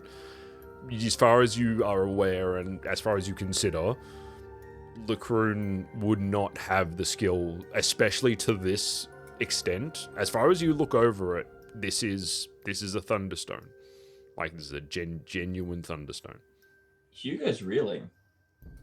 He's just got given a gift by a family member, and it didn't explode. Wasn't a snake. Wasn't some kind of like lead. It wasn't a threat. He's so confused. He has his shower. He does everything, and every time he looks around, he just keeps looking at the sandblaster, thinking, "What?" Gets ready, chucks on some easy-go-lucky clothes, and grabs the rock and in the box, and he's gonna walk to the pub. Could you roll me a dexterity check, please? Oh my god, it is full of flour, that motherfucker!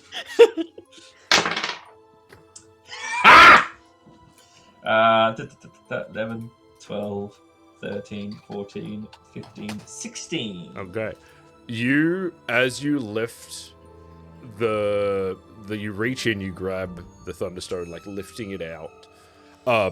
As you do, you feel just too late a pressure, like a resistance that suddenly gives.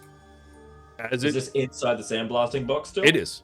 As it gives, you like pull back and like duck away as just like this small cloud of sparkling fragments coat that side of your workshop. But it's inside of a sandblasting box, which I'd assume from that I'm picturing like there is like box with top off, yeah? Or am I? So the idea is with a sandblaster, it's to prevent any sand coming through your face. So think of it as like a steel box with a glass canister, and you've got like the rubber gloves that you see. Oh, okay. And then you spray it with sand, and it takes Okay. layers off. So from the spot that you have pulled this out, there is this small like but the inside of your sandblaster now just looks like a disco ball. It is. I'm gonna need a new filter. He's fucked my extraction system. This little bastard. Throw the whole thing away. I might as well. You can't get glitter out of anything. It makes me feel better. It actually grounds me. The fact that that happened. Mhm. That makes more sense to Hugo than trying to grapple with what he's just received. He's changed. He hasn't healed. It wasn't. I don't know that it he's wasn't- changed. Like, you laid some hints, but I was thinking about what Hugo would think. Is like, Hugo wouldn't understand yet. It's not somewhere Hugo. I will at also yet. say, just to like center your pendulum here or whatever it is, you know that this is not a thunderstone is not a cheap thing. It is not. It Still is a not a good gift. throwaway thing. So Like it's it is. It is something that treaty. you recognize that the reason that Saga wants one is because it is more or less it can be used as a power source amongst other things. So I like, could put it it- on a wedding ring. It is. It's also like yay big. Hey! I've seen worse. Okay, I've Oh, seen yeah, more yeah, gaudy shit. Anyway, yeah. So you. I'm gonna put it you in the continue box. Yeah, go to the pub with these stinky bastards. on. Mhm. Get them. Cool. So the two of you head to a dingy pub, in the back streets, not wanting to show your grungy selves in the Drakkar. Yeah, you find a bar in the back streets. Do we find the crowbar? You do find the crowbar. Yeah. Yeah, so this, dark little building tucked between two warehouses, that you all know is a bar where just, as far as you know, the main thing is no one asks questions. It's very much a, whoever goes sort of thing. But yes. But you get your drinks and you are free to just sit.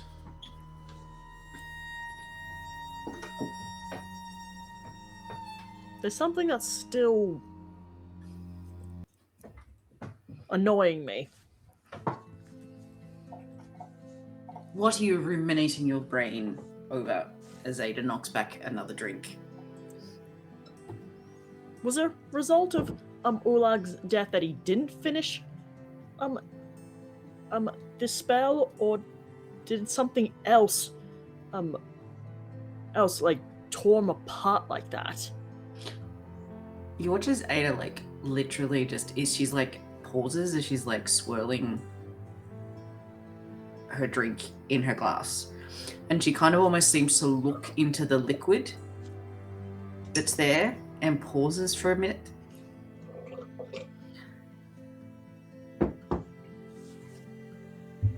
Some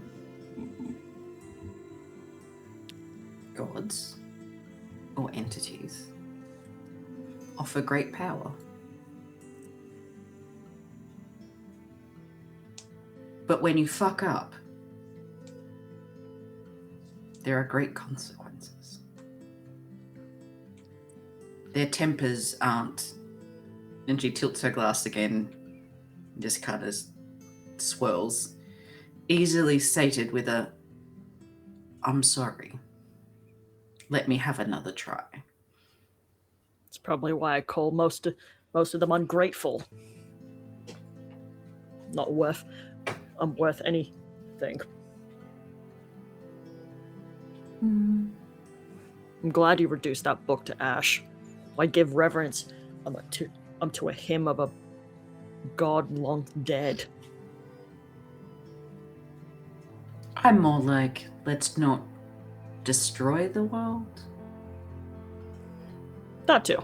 That also helps. Death cults are fascinating things. Like people who want power or to satisfy just their own basic desires, or even someone else's desires, are predictable. But they still, despite their evilness, if that's even a word in our world where our gods can easily walk among us and throw parties as if they're everyday people, they don't really give a fuck about us either way. No, I don't But- think they do. At least they like the playground that they're in. Most of us, no matter what god or moral compass we follow, can align ourselves together if someone's endgame is just game over. Because power doesn't matter when the game board has been set on fire and there's nowhere to play anymore. Fair. I mean, in the end, isn't that what we want the gods and some of their fights to start doing? Sate some so they have happiness in their playground, but just stop them from fighting each other so they don't just end the world where the rest of us live. We already had one apocalypse. Who's to say they won't try another because they're bored? Whether or not they do anything, regardless, they'll do whatever they want. Just, And they just There is- expect us to worship them as if they are perfect. At this stage, Hugo's going to walk in. Good day, everyone. How we going? Debating, thinking. Aren't we always? I'm going to shove a wooden box on the table that's covered in glitter. And like my side where I'd obviously been carried is just rainbow and glitter, and my hands are covered in it because it could not be removed. Did you hear from your brother again? He's not upset that we totally destroyed him. The rumors that I've heard about the ones that I started up,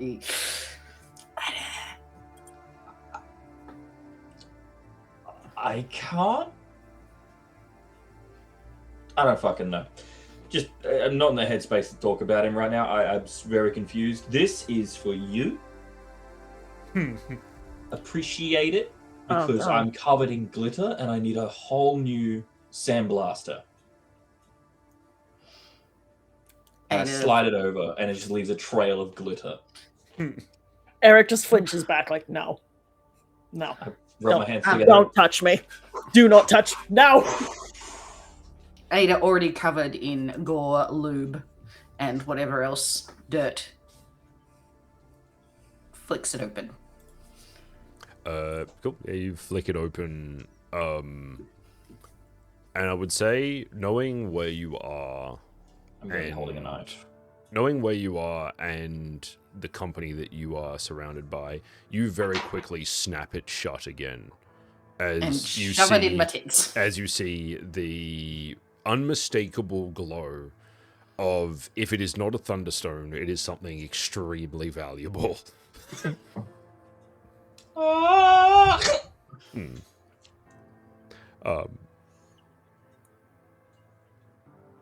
You're welcome. Did you just I don't know what I'll do with a piece of trash like this, but thanks. I mean, it's a radioactive glow stick, so not much you can do with it. I just wink. I just like pretty shit, so thanks. I mean, you're fucking weird, but yeah, sure. Just gonna look at Eric. What? You like glow sticks? No. No, I'm not sure what it is, but you remind me of a word. Twilight.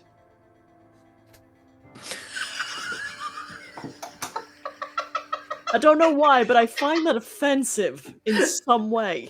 Just don't walk into the sunlight, you'll be right. Have you been 17 forever? No. That's biologically impossible. Unless So- you're a god. Are you a god? If I was a god, do you think I'd hang out with you? in this dingy Absolutely. I am a pub. delight. Have you read some of the sagas and the books of some of the things these people do for shits and these gods do for shits and giggles? Absolutely. Oh, I'm very well aware of what those arseholes do in their free time. Don't need to remind me. You two stink.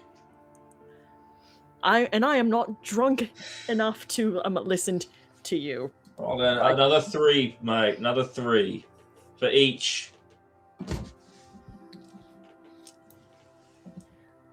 I'm just gonna drink. I just saw a man get pretzeled by, like, potentially laws of the universe or a very undead god. I'm not exactly sure. And essentially save the world from annihilation. I mean, congrats. Would you like a reward or? I was helping a boy with a cold last week. And now you've helped hundreds of boys and girls with colds. You know, check in with Mummy after she's taken her late boy toy to his little adventure, and maybe she'll give you a reward. Please don't ever call Sigrid Mummy in front of me ever again. Hey, for my sanity. Mammy. Ada, Meanwhile. as possibly one of the only people who would know, can you roll me an intelligence test, please? You can add navigation to this, if you would like. She's so excited. Because it is technically geography based, but like also, You know, the only skill that I only add- have when we eventually get in a boat. Yeah. That's it. Oh, you guys don't know. Hugo's allergic to seawater. Weird.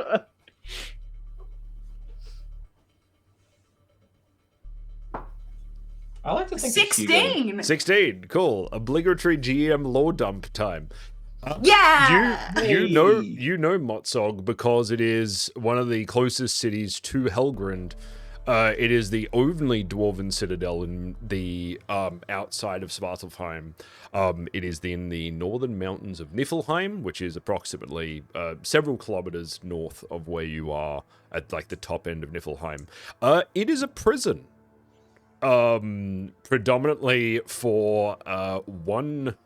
From what you understand, it is predominantly for one prisoner, who is the greatest of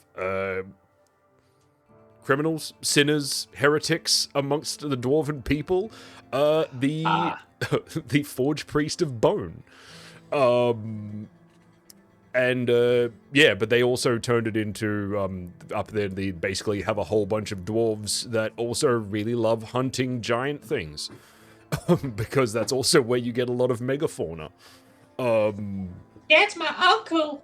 So, yeah. Twice removed. Basically, you get the idea that, like, so Motsog, where Ulf is being sent, is more or less a place where you are either a warden for the prison or you are hunting giant, kaiju, essentially.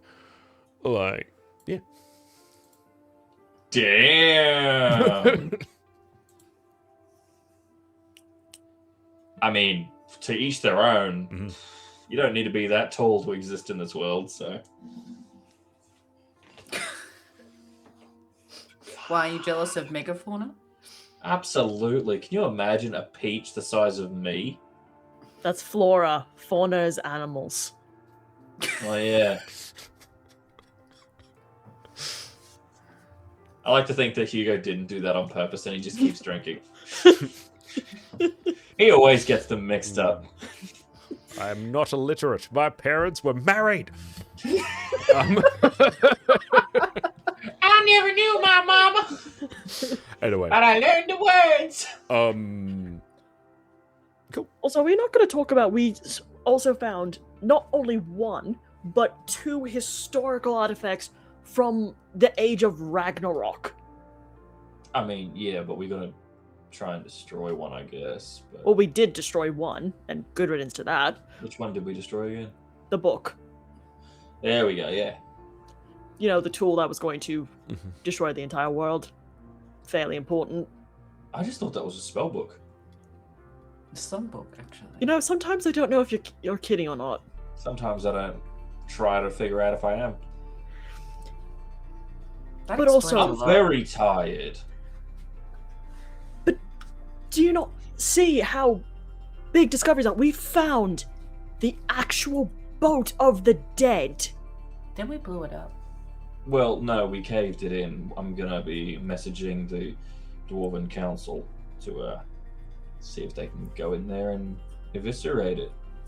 I mean, might be a bit hard to do, and also I Bit will more also dig. say, Eric, no reaction. Where dwarves will dig, and if it's corrupting everything down there, it's like when you leave a corpse in water. Eventually, it'll seep and poison everything around it. Hmm. It has been hundreds of years, but could be slow acting. So, even if they know about it, it'll probably be better for the city. Well, Ada hands over the map that she'd kept of how they'd gotten there. Oh, you're a fucking legend. Plus necromancy. Yuck. You know, I kind of have an invested interest in this city, if I can find them. It's not very profitable if the boat Dead of the dead start walking bleaches around? up. Yeah, not great. They don't really have really good pockets to pick, and don't really take umbrage with my other services. Yeah, I'm going to wait till the morning once I'm more rested and write a letter out. I'll probably get told to piss off and that I'm lying, but who knows? They might try. They might believe me. They might not. It's not exactly the most believable thing, right? I found the boat of the dead. It is leagues beneath the soil in an ancient cavern. Past the tunnel once owned by Tor. Filled with little bone toenail bugs. Ooh. I wonder how is that robot down there. That was, Oh, he's I will say, that was very interesting. Yes, That robot's busted, mate. still, it's not every day you get to see pieces of history like that. Yeah, true. I look at Ada. Not every day. Was that an old joke? Yeah, it was an old joke. Aren't you a I'm not that much older than you. How old are you? I've forgotten. That's not a good indicator. Well, it's different between you two. Not by much. I mean, humans, what, they live to 200? We live to about with proper medicine we can live up to 80. Oh, that's why we call you Twink. So fragile. Is that about why? to die? What? No! You sure? I Ada reaches over and doesn't know what she's doing, but has seen Eric do this a few times, like the pulse Okay, first thing, or the temperature thing. Ow, you're just But she's like pulsing. trying to put a pulse on her nose. No, you Ow, gotta put the that- pulse on the neck. I walk around, put the pulse on the neck, Ah, and ah. while Eric's distracted from us doing that, I'm just gonna move my hand around a little bit to make sure there's glitter sprinkling all over him. So normally I'd just try this on the boobs, but you don't have any, so it's Stop. not really... No, He no. still has nipples. Is that where we test the pulse? Okay, no one is touching my nipples. Nipples, thank you very much. And also, I'm 24.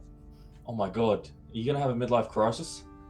Aren't you supposed to still be in preschool? No, You're only 24. I'm 24. I 20. think I was. You're a child. I'm an adult. No, you're a child. I You're was like a an infant. soldier. I was barely entering school at 24. Why do humans make children into soldiers? That sounds really quite like... Okay, Is there like an age restriction? okay, Like yes. 45. No, age restriction is about like 14, 15. You're a baby. Don't call me that. Were you in a military learning how to walk? I learned how to walk when I was 1. Oh, bloody. Well, at least they learned quick, eh, Ada? Hmm. It's, I was a late Maybe they're bloomer like to me. horses. You know how like horses like can like walk in like Straight after birth. after yeah. yeah, like a survival mechanism. Humans are like horses. Never thought of that. Must be why so many of them are so fun to ride. Must be why all of Pardon me. Just Eric starts that drinking. that took me half a second. That was good. I'm gonna have a drink. I can't believe I didn't catch that immediately. Fuck. Oh, all right. So That was good. Okay, beyond child labor laws and child soldiers, what's next? what's next? I mean, yeah. Well, Like, yeah, he's dead. What's the next fucking thing that's gonna happen in our lives? Go back to how things were after seeing. Well, I don't know if I could bother you guys for a favor. Oh yeah, pulls out of my book. the Queen's asking us for a favor. What can we do, Thy Majesty of the whores? Ada brings out her books. Whoa! Oh fuck! You need to work on the delicacy and the subtlety. That was just. I felt What is like wrong? one of the guys from like the next table turns around. He's like this giant, sort of like hulking dude, this big pot belly, handlebar mustache, tattoos everywhere, staring at you like one eye is clouded over with this giant scar over it as he like grits, as he like as his lips pull back, you see he's missing like a bunch of teeth, and he says, "Hey, they call girls. We don't have that around here. We won't have this disrespect for the working class in the crowbar, all right? Then you just mind yourself." Exactly, mate. Shame on you. Ladies Good. of the night, then. And Ada looks at him and goes, Well, "Down let's the not be patriarchy." fancy about it. Like, it's, you know. Well, I'm gonna be fancy. How about that? Ada then takes out her book and crosses out 2 favors that they owe her. Puts it back in. You know what? I'll accept that. What's He the turns favor? he turns back around, and the guy next to him like gives him a clap on the shoulder, and he just turns swiftly and punches him in the face. I just love it when people work against toxic masculinity. It's great. Oh, right. So I Oh don't know God, if you- Eric did a toxic masculinity. Did Yeah. a toxic masculinity. I think you're performative. Is Eric actually just performative? That's the real question. Formative Do of you- what? Do you need a tote bag with that? What? I have a perfectly good medical bag right here. Are there like pressed vinyl records in there? No, why would there be? You have some Audre Lorde philosophy is it? books in there? What even Just is checking your that? performativeness.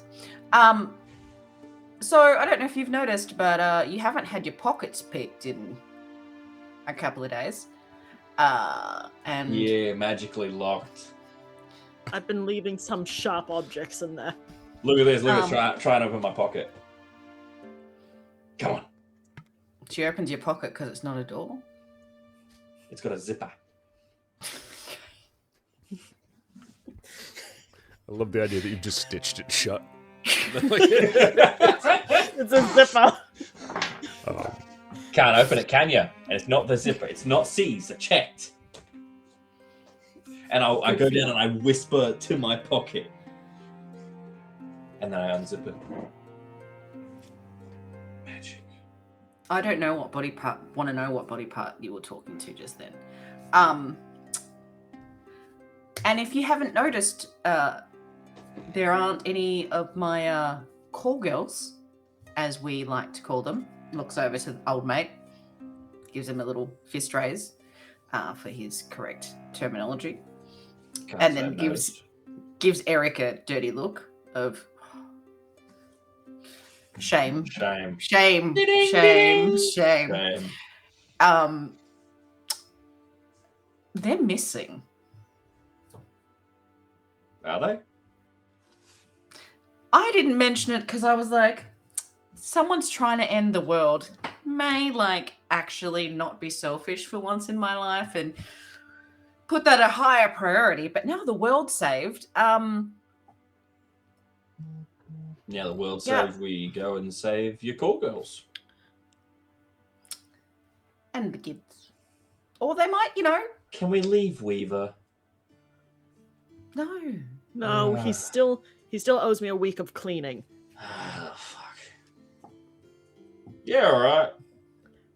I'm sorry. That would be like if someone asked us to leave Eric behind. We wouldn't do that. Hey, Yeah, no, we wouldn't. you wouldn't leave me Yeah, no. behind, right? No, of course not. No. No small child. Now that I know how I old you love actually are. these dice. I'm not a child. I am a grown ass man. Is it the You're an ass man? I knew it. God's sake? I knew it. Man, culture. By the way, that was a 20. Whether it's persuasion or deception, that's up to whatever. Did you know Eric's an ass man? He I just said did he know was Eric's an No. ass. a grown ass man. Okay, Pokes old fella next to it. He's an ass man. no, I no, mean, to don't, be fair, don't tell him that. I just, to be fair, Um, not everyone has breasts, but everyone can have a nice ass. okay, He turns. what- He turns around. The guy turns around. He goes, "Yeah, see, the short one gets it." I stare at him. Short, really? That's back to my drink. Sorry. Is it? What, I'm did like, they? no, Did they shocking. change it? Is it vertically Shocking. challenged now? I don't. Is it? Oh, Shocking. Oh wait. Yeah. I call him little bastard myself. Hugo, do you need Am uppies? I Is that supposed gonna to make you feel crouch better? down, or do I pick him up? I need to Ask get like him if he eye wants level. uppies. Like, is it- He definitely wants uppies.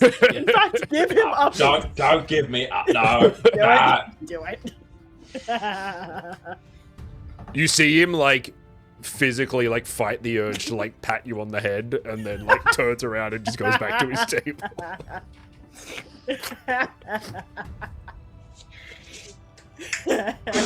Just a bit of glitter goes on him.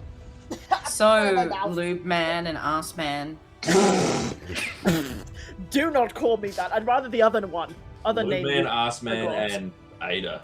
And me. Queen Would of the you call girls. Assist me. Yes, I will assist you. I haven't got any real big commissions that are time-wise restrictive at the moment, so yeah, I'm good. I gotta wait for a new sandblaster to come in anyway. Well, I think it would be wise for us to pass out. Most of us have been stabbed in some way in the last 24 hours. Oh yeah, hold on. I'm gonna put the little gem in my hand, and I'm gonna release the healing spell. Ah. Oh. Might as well. Wonderful. Now I have to remember what that one was. I mean, sure. Sounds like a nuke. It's not a good idea for me to do surgery and the booze. You're not doing surgery tonight, mate. Look, you're not sanitary. Well, obviously not. I'm drunk and I'm dirty. And sparkly. You see, Hugo, from where you are, you see like one of the guys from the next table out at this comment is just like,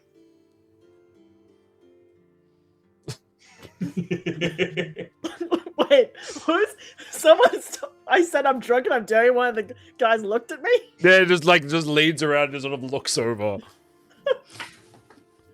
Eric, are Eric's you blushing. are you That's because of the. in the correct social connection ability? Do you want me to wingman for you right now? I have no Or idea. do you want to what- pass out? I have no idea what you mean, and I'm scared to find out. Okay, we'll leave it then.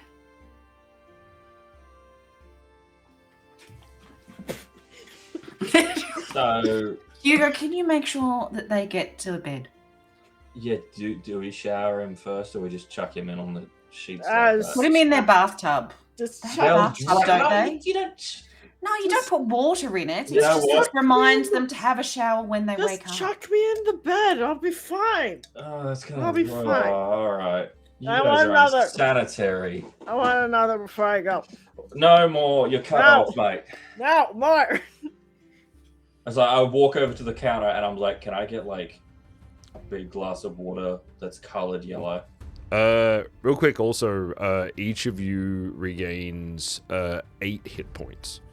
Yay, I'm fully healed. 8. Oh my god, I'm alive. Oh, I'm actually just alive. Like just full hit points. So those don't Cool. work together. So, each of you heading home? Ada's gonna sneak off to Saga's to get rid of this thunderstone Mm-hmm. because it is worth a lot of money, and she doesn't actually want to have it on her hands. Mac, she's For stealing very a long. proposal. Um, You I fool. just hope that she gets lucky She probably will. after a shower. Like this, I hope I don't. Saga, Yeah, after a Actually, shower. no, yeah. approaching the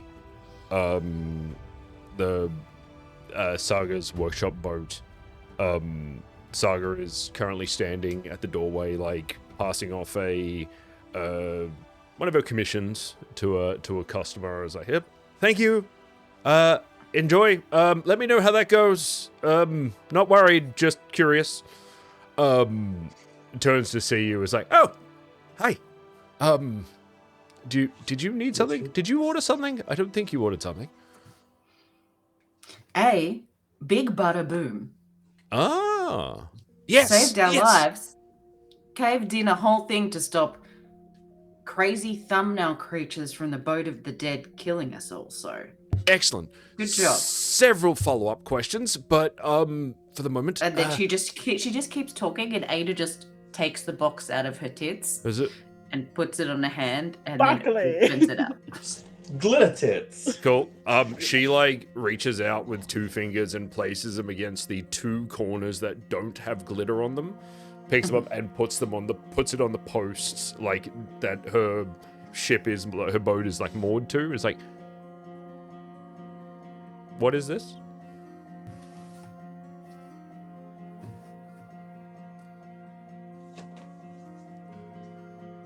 Isn't this stone thing you wanted? Thunderstone? Oh, sorry, you've handed her the stone. Yes. Oh, I've okay. opened So not the box, with the stone. Okay, yeah. No, she flicked I'm gonna open keep the the box. Yeah, cool. So she took it and cool.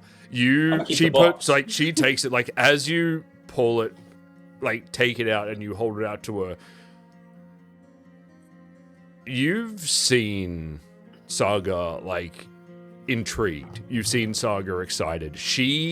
But you've also known her always to be like fairly reserved, fairly calm, fairly controllable. She snatches the stone out of your hand as you're like, even as your hand's still extending it, she's just like, and just holding it and staring at it, her eyes wide, reflecting the flashes and flares from the thing. It's like, where did you get one? I have a dwarf friend, and we teased the shit out of his brother and almost ruined his life. And then he gave it to him, and he gave it to me to give to you. Okay. And the Earl of Gout may have had something to do with it in there too. I see. Yeah. Yes, that one.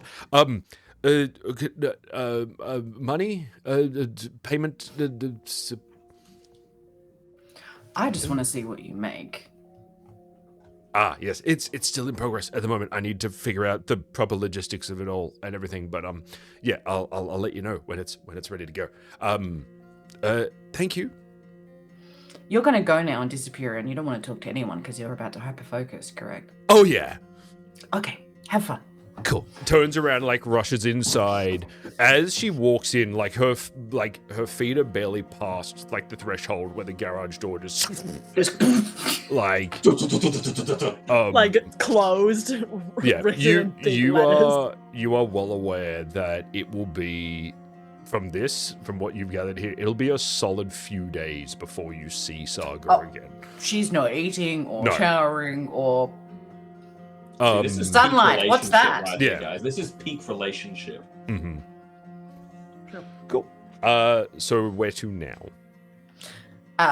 Home to shower. Cool. And trying to see if she sees anyone, but ain't nobody around as far as So she knows. you head on home. I'll say, Hugo, you also heading home to sleep. Nothing additional, nothing changed. You return home and sleep the sleep of the very, very tired. Eric, you return to your surgery to find Sigrid in your main sort of workroom, just sitting at the table, one hand, sort of looking down at one hand, which is just clenching and releasing in a sort of just pensive manner. As you open the door, like step through, she just sort of looks up at you. Scuggy sort of looks up from the floor, just lying under the table next to her. And she looks over at you and just says, "So I assume by the fact that we're not all dead and Arnor is currently recovering in our chambers that this went well." Yes. But very well. Pardon me. I had to repress some horrible things I saw. I see. Did I walk Eric in before I left, or did I just... Eric got to door and then I left? Okay, yeah, that's up to you. I'll be like, this isn't me, and I'm gonna close the door. I'm too drunk for this. You just hear me stumble against the wall back to in the direction of my warehouse. There's also a moment as you respond, there's a tilt of the head and then this sort of grin across Sigrid's face. She just says, "Ah, I see." I'm gonna take a seat. Just pardon me. And I'm just gonna hop up on my surgery table.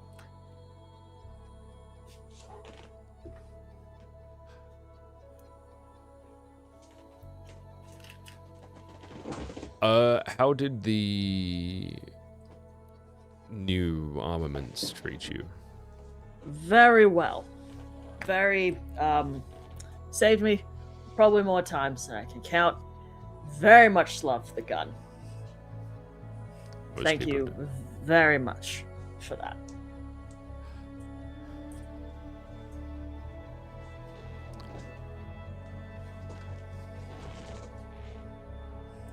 You see her, go to start to say something, 2 or 3 times.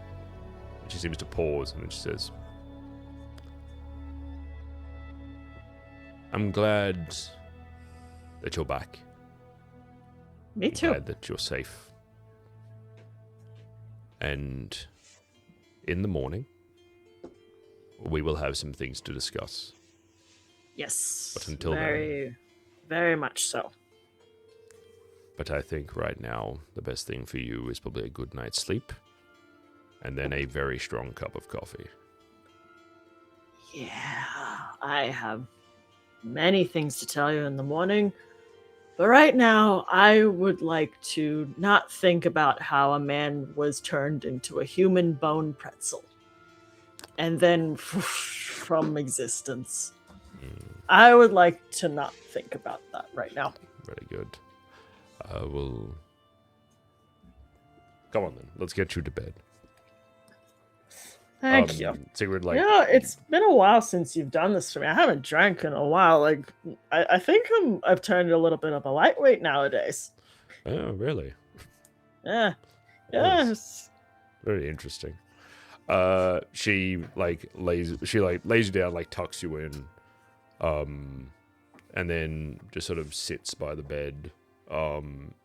As you are right on the edge of sleep, and you're unsure if you dream it, or you're almost in that sort of about to just pass out sort of stage as you are drifting down into unconsciousness. There is a voice that just echoes to you. It just says, I will do what I can. But there are things that I fear that you must do alone. And then you are just consumed in darkness. I feel like either he said this in his head or potentially out loud. He's not entirely sure. Mm-hmm. But I'm kind of potentially thinking this is like the little figure in his eye that keeps popping up every so often, and every time he looks, it just goes away. But I think his last thought, or what he says out loud, is, "Who are you?" And then just back, sleep. Oh, yeah. Ada. Yes. You return to your hideout. Seems fairly dark, fairly quiet. As you're walking, your feet start to drag. You're suddenly feeling, both from the alcohol and from the last day's events, it's catching up to you.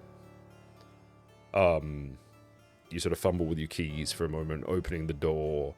A cold rush of air greets you as you step into the room. The room around you is pitch black. It is not that dark outside. It wasn't that dark outside. But within the room, this pitch black space, the scene before you seems perfectly visible, as if in broad daylight. A figure sits on a low stool, hunched over a crate that serves as his table in an otherwise empty room. His gnarled fingers twirl a deck of cards, his eyes hidden beneath a moth-eaten hood. He pauses as you enter, his head raising slightly. His cracked lips pull into an uncomfortably wide grin, showing these yellowy browned teeth. Evening.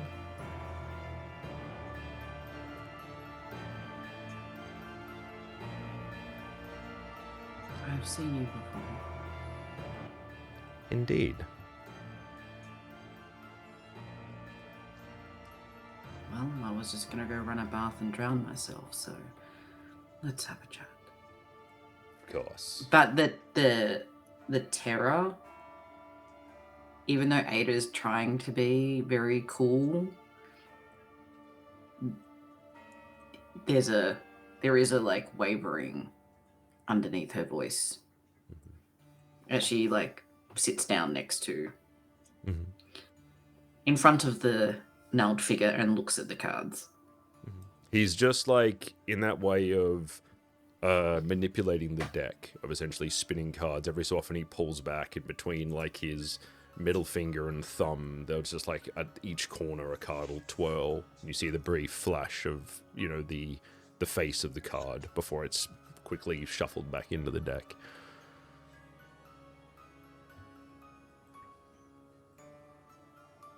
And he's just sitting there staring at you.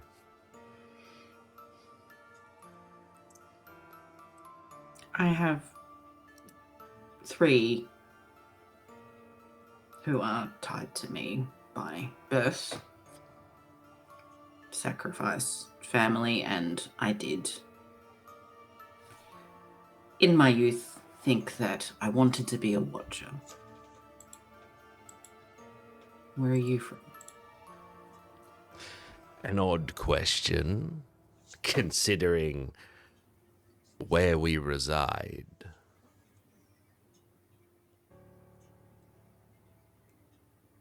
Where am I? Well, considering the lack of movement, noise, and all-round excitement, I'd wager we're somewhere in your head.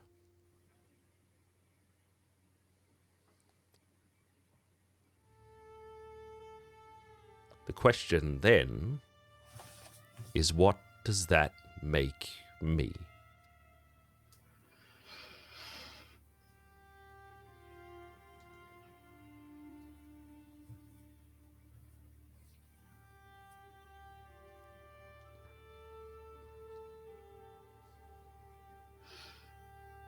I mean, you could be so many things.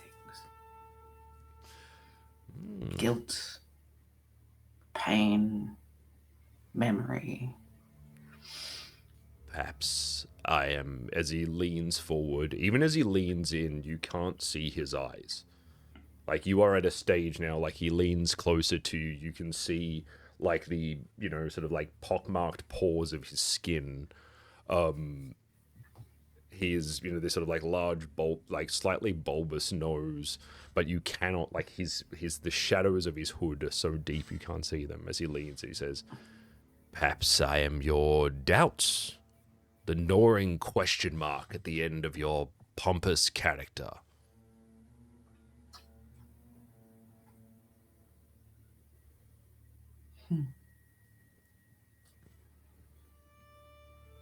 Well, what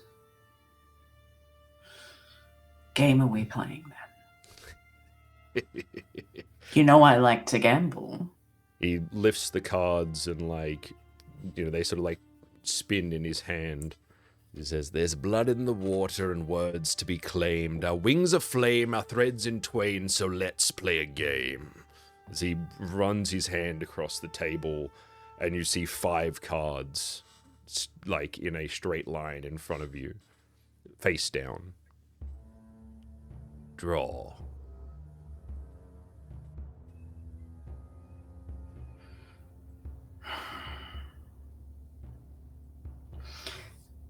It's an odd thing to do because she's in her own mind. But she puts the hand out, one of her knitted hands out, and reaches out to Ran to guide her. And then she puts the other hand out, the hand that the tattoo of Hemdel's horse is on that shoulder, and reaches out with that hand to be guided where to draw. For the first time in as long as you can remember, you reach out and you feel nothing.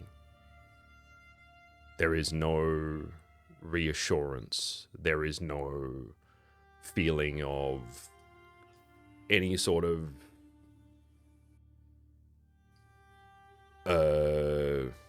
influence. It is just suddenly you are looking around and you, just as within the room, you are alone. For someone who has surrounded herself with people, like a whole network of life, much like when she was on the boat growing up, the ships are like organisms that have to exist together. And then she went out on her own and discovered that standing on a wall by yourself really sucks for 20 years because it's fucking boring. And then she surrounded herself with this ship, this family again, and now she's alone. And she just puts her hand out directly in front of her and puts her hand down to the one in the middle and flips it over. You flip over the first card. The picture below shows 2 figures spanning from the center, similar to what you would find in a faced playing card. Both sides show a strong femme figure standing tall. On one side, this figure is surrounded by dark, imposing shadows, standing in this sort of almost proud, benevolent pose, with silver pouring from her hands. The other side shows a similar-looking woman, though vastly less proud or glorious, standing with the broken fragments of chains in her hands, surrounded by what appear to be cheering townsfolk. The figure, like, leans over and runs a finger over the card as he says, "Ah, the visionary. quick, resourceful, and charismatic, though their fate aligns while their eyes can see, lest they be blinded by the dragon's bane. Next card.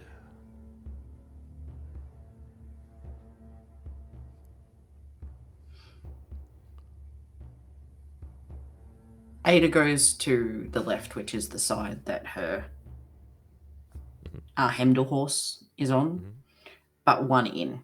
So there's 5, right? So she's taking the middle. So she takes. I will the next say, one to sorry, the left. real quick. As you reach for the middle one, your hand is pulled to one side. Okay, As she'll in- go to that side. Yeah, sorry. So Yeah. for the first one you pulled would have been the one to the left of the middle. Mhm. Yeah. So you go for She'll the go to the one in on the right. left. Yeah, the one on the right. Yeah. One in on the right. Cool. And that is the Ran side. You flip this one over. Again, two similar style, 2 figures pulled from the middle. This one shows a tall and broad figure. On one side, the figure stands tall, his armor battered and clothes torn. He holds a sword in one hand, and a banner in the other that flutters in the breeze.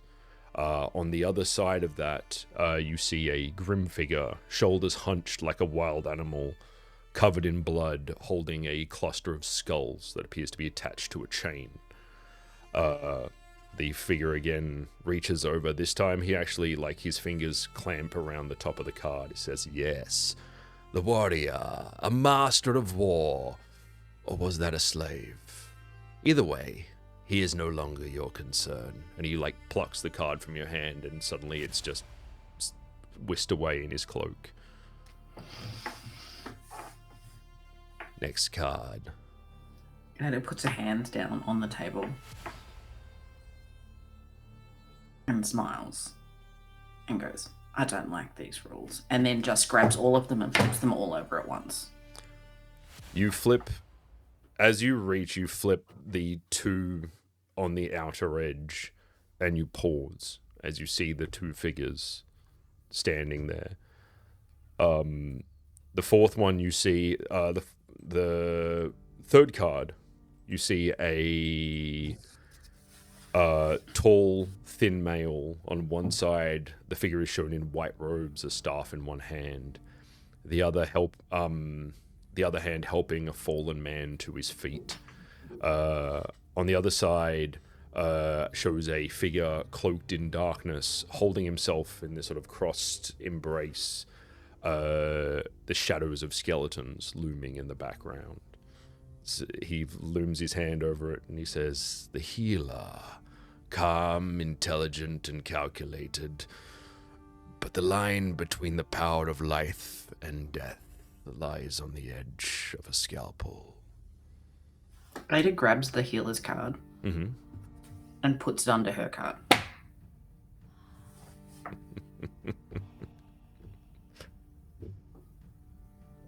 You look over to the last card, you see a squat dwarven figure.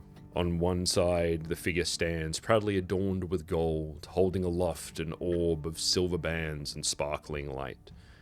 The other shows a vigor, more machine than man, heavy plates of dark steel covering his form, smoke billowing from vents in the shoulders and the jaw, these glowing red eyes staring back at you.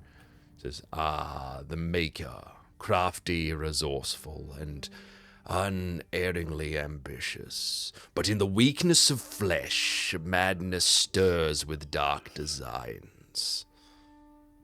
So how do I keep him away from the spark?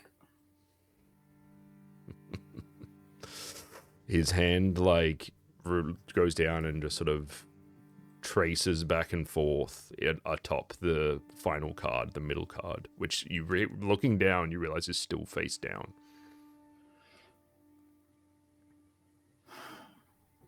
You know who it is. Though you won't find their name, look at these faces, these incredible fates that hang in this balance. What is it that could possibly have brought all these together.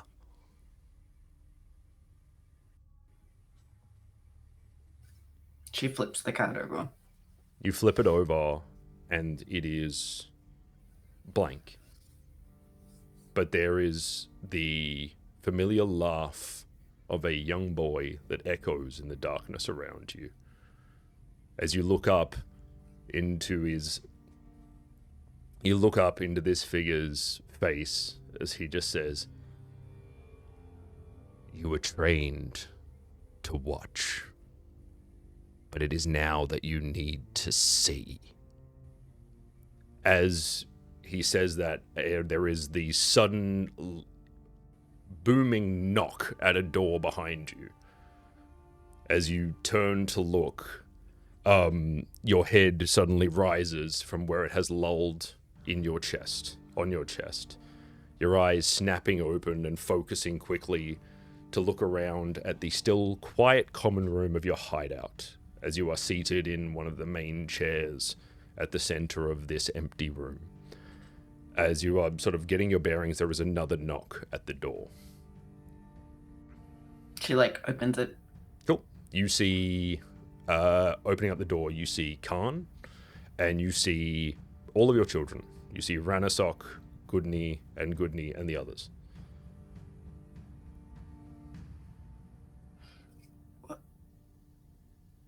Where have you guys been? You okay? Yeah. We were just around. But we're back now. Khan told us you were looking for us, so we're back. Thank you, Khan. All of them sort of go to just wander in. Ada closes the door and looks at Redasok specifically. Redasok's looks around. It's yeah. Where have you been? We've been looking. We've been searching. For what? You told us to find what did she call him? What was his name? And one of the Goodney's Weezer. The other one's no, it was Weeder. It's and then turns around Weaver. That's the one. Yes, we were looking for Weaver. Okay. Did you find him?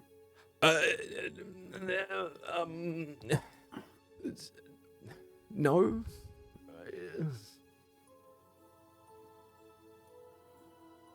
What about the others, the girls? Where have they been? Oh, we saw a few of them down at the Draka. At about this point, you hear further in a door open, and Olga comes strolling out, just stretching, sort of dressing gown. This is what is all of this noise?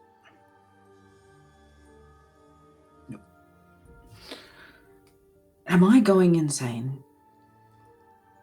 I don't know. What are we talking about? Everybody disappeared for 2 days, and I couldn't find any of you anywhere. Where? Turns and looks at I've been either in my bedroom or I've been working. It's been a very busy time. What? Where have the children been? Where have you been? And again, the kids turn around and go we were looking for what did you call him again? Weaver, you know him very well. What's going?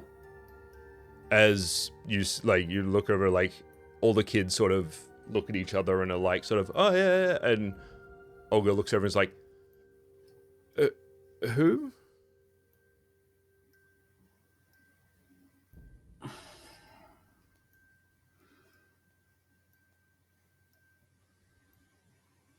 Olga steps down from the stairway, walks over to you, puts a hand on your shoulder. It's what? What are you talking about? Just give me a minute. I'll be back. Okay. Ada literally runs to the one person in the world who hates this child with 1,000 suns. And if she just made this kid up, and runs to Hugo's house and just like bangs on the front door as loud as she fucking can. She's literally like almost beside herself Muted in the. Matt. As you are, I'll say by this stage, like as you are running, you pass Khan as he's like walking down the road. But yeah, running on, yeah. I just got to sleep. What? Who is the most annoying child in the entire world? Eric. As we've No, just discovered, he's a child. No, actual child, not ripping the shit out of him. Who is the reason Weaver. why? Absolutely Weaver. So this kid is real, right? Are you fucking with me? This No, kid but is real. The kid who keeps stealing my... Well, I've enchanted my pocket so that you can't pick me. Okay. Yeah, he's real. I want... Is he dead? You bring him good news? Okay. How... You know a bit of magic, right? Yeah. Not really my forte. Come inside. How does someone get I pull wiped a from lever. me? Inside.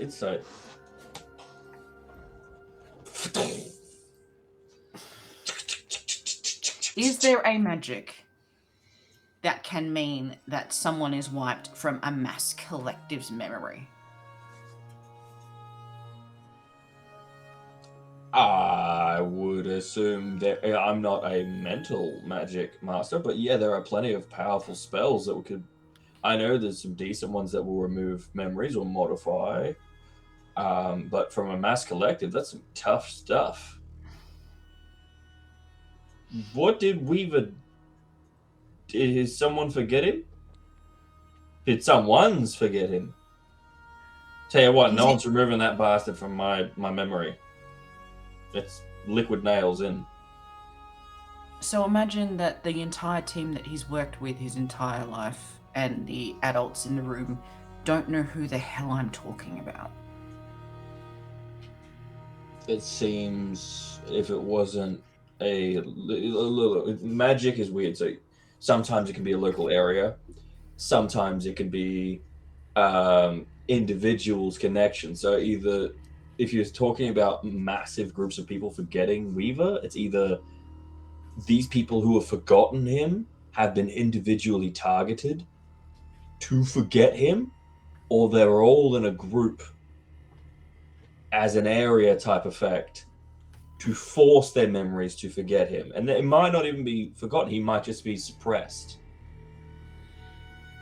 You know, second-guessing memories, you can cover up things, you can suppress them. The mind is very malleable, especially with magic. What am I missing?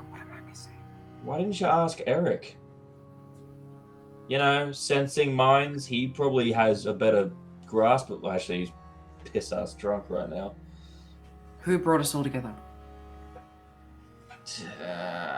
Destiny, fate, Eric. Weaver. Oh yeah, I guess, yeah. Weaver. Fucking little shit. As you say this, you mention this, you go, this moment, Weaver brought us all together.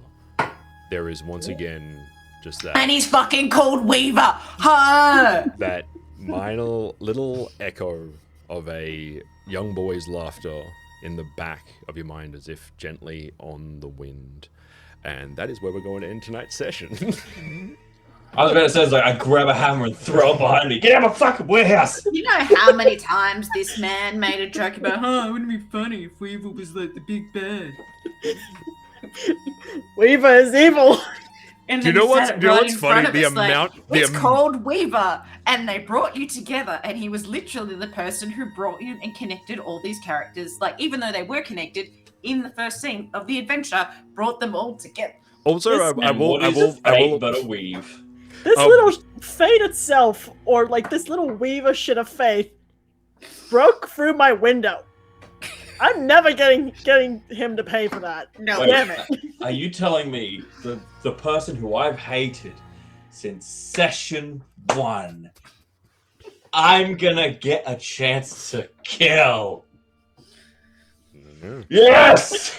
Don't know. Maybe. The funniest There are bit. gods. The funniest bit is the amount of times I have looked down at chat and just unprompted have seen someone have gone like, "Where the fuck is Weaver?" Like it's so good. That feels good. Both of those. Can we just give a round of applause in chat and everywhere because Spam this up is some claps in the master chat. storytelling right here. Thank you very much, and thank That you was all Hiding very in much. plain sight. And much like Son with of a bitch. our wonderful, thank you all very much for playing in this. It's been a lot of fun, and we're going to keep going. But I'm just saying, Yes. thank you, but it's all good. This is like some Wheel of Time, Sarah J. Maas level fuckery. Mm-hmm. Yes, thank you all very much for watching. We will be back in. Oh, actually, it might be a little while because of holidays Easter? and various other things. But anyway, we will be back very soon with some more Echoes of Ragnarok. Hopefully, with a new lovely fourth player. I'm so excited. And get to yeah, kill thank you very much. Weaver! Oh, real quick, if you want, Yes! real quick, if you want, if you would like to get more info on this game, a large portion of the sort of overall like storyline for this arc I pulled from the Dirge of Valoros module by Green Ronin, and just a reminder that you can get 5% off your order with the code METALGM on the Green Ronin website. So please go and check it out. It's an awesome system. It's an awesome module. And yeah, so go check that out. Anyway, with that all said, thank you all very much. Don't forget to check out our affiliates, which should be in the description or in the panels below. And we will see you all next time. Bye-bye. Bye. Bye, everyone.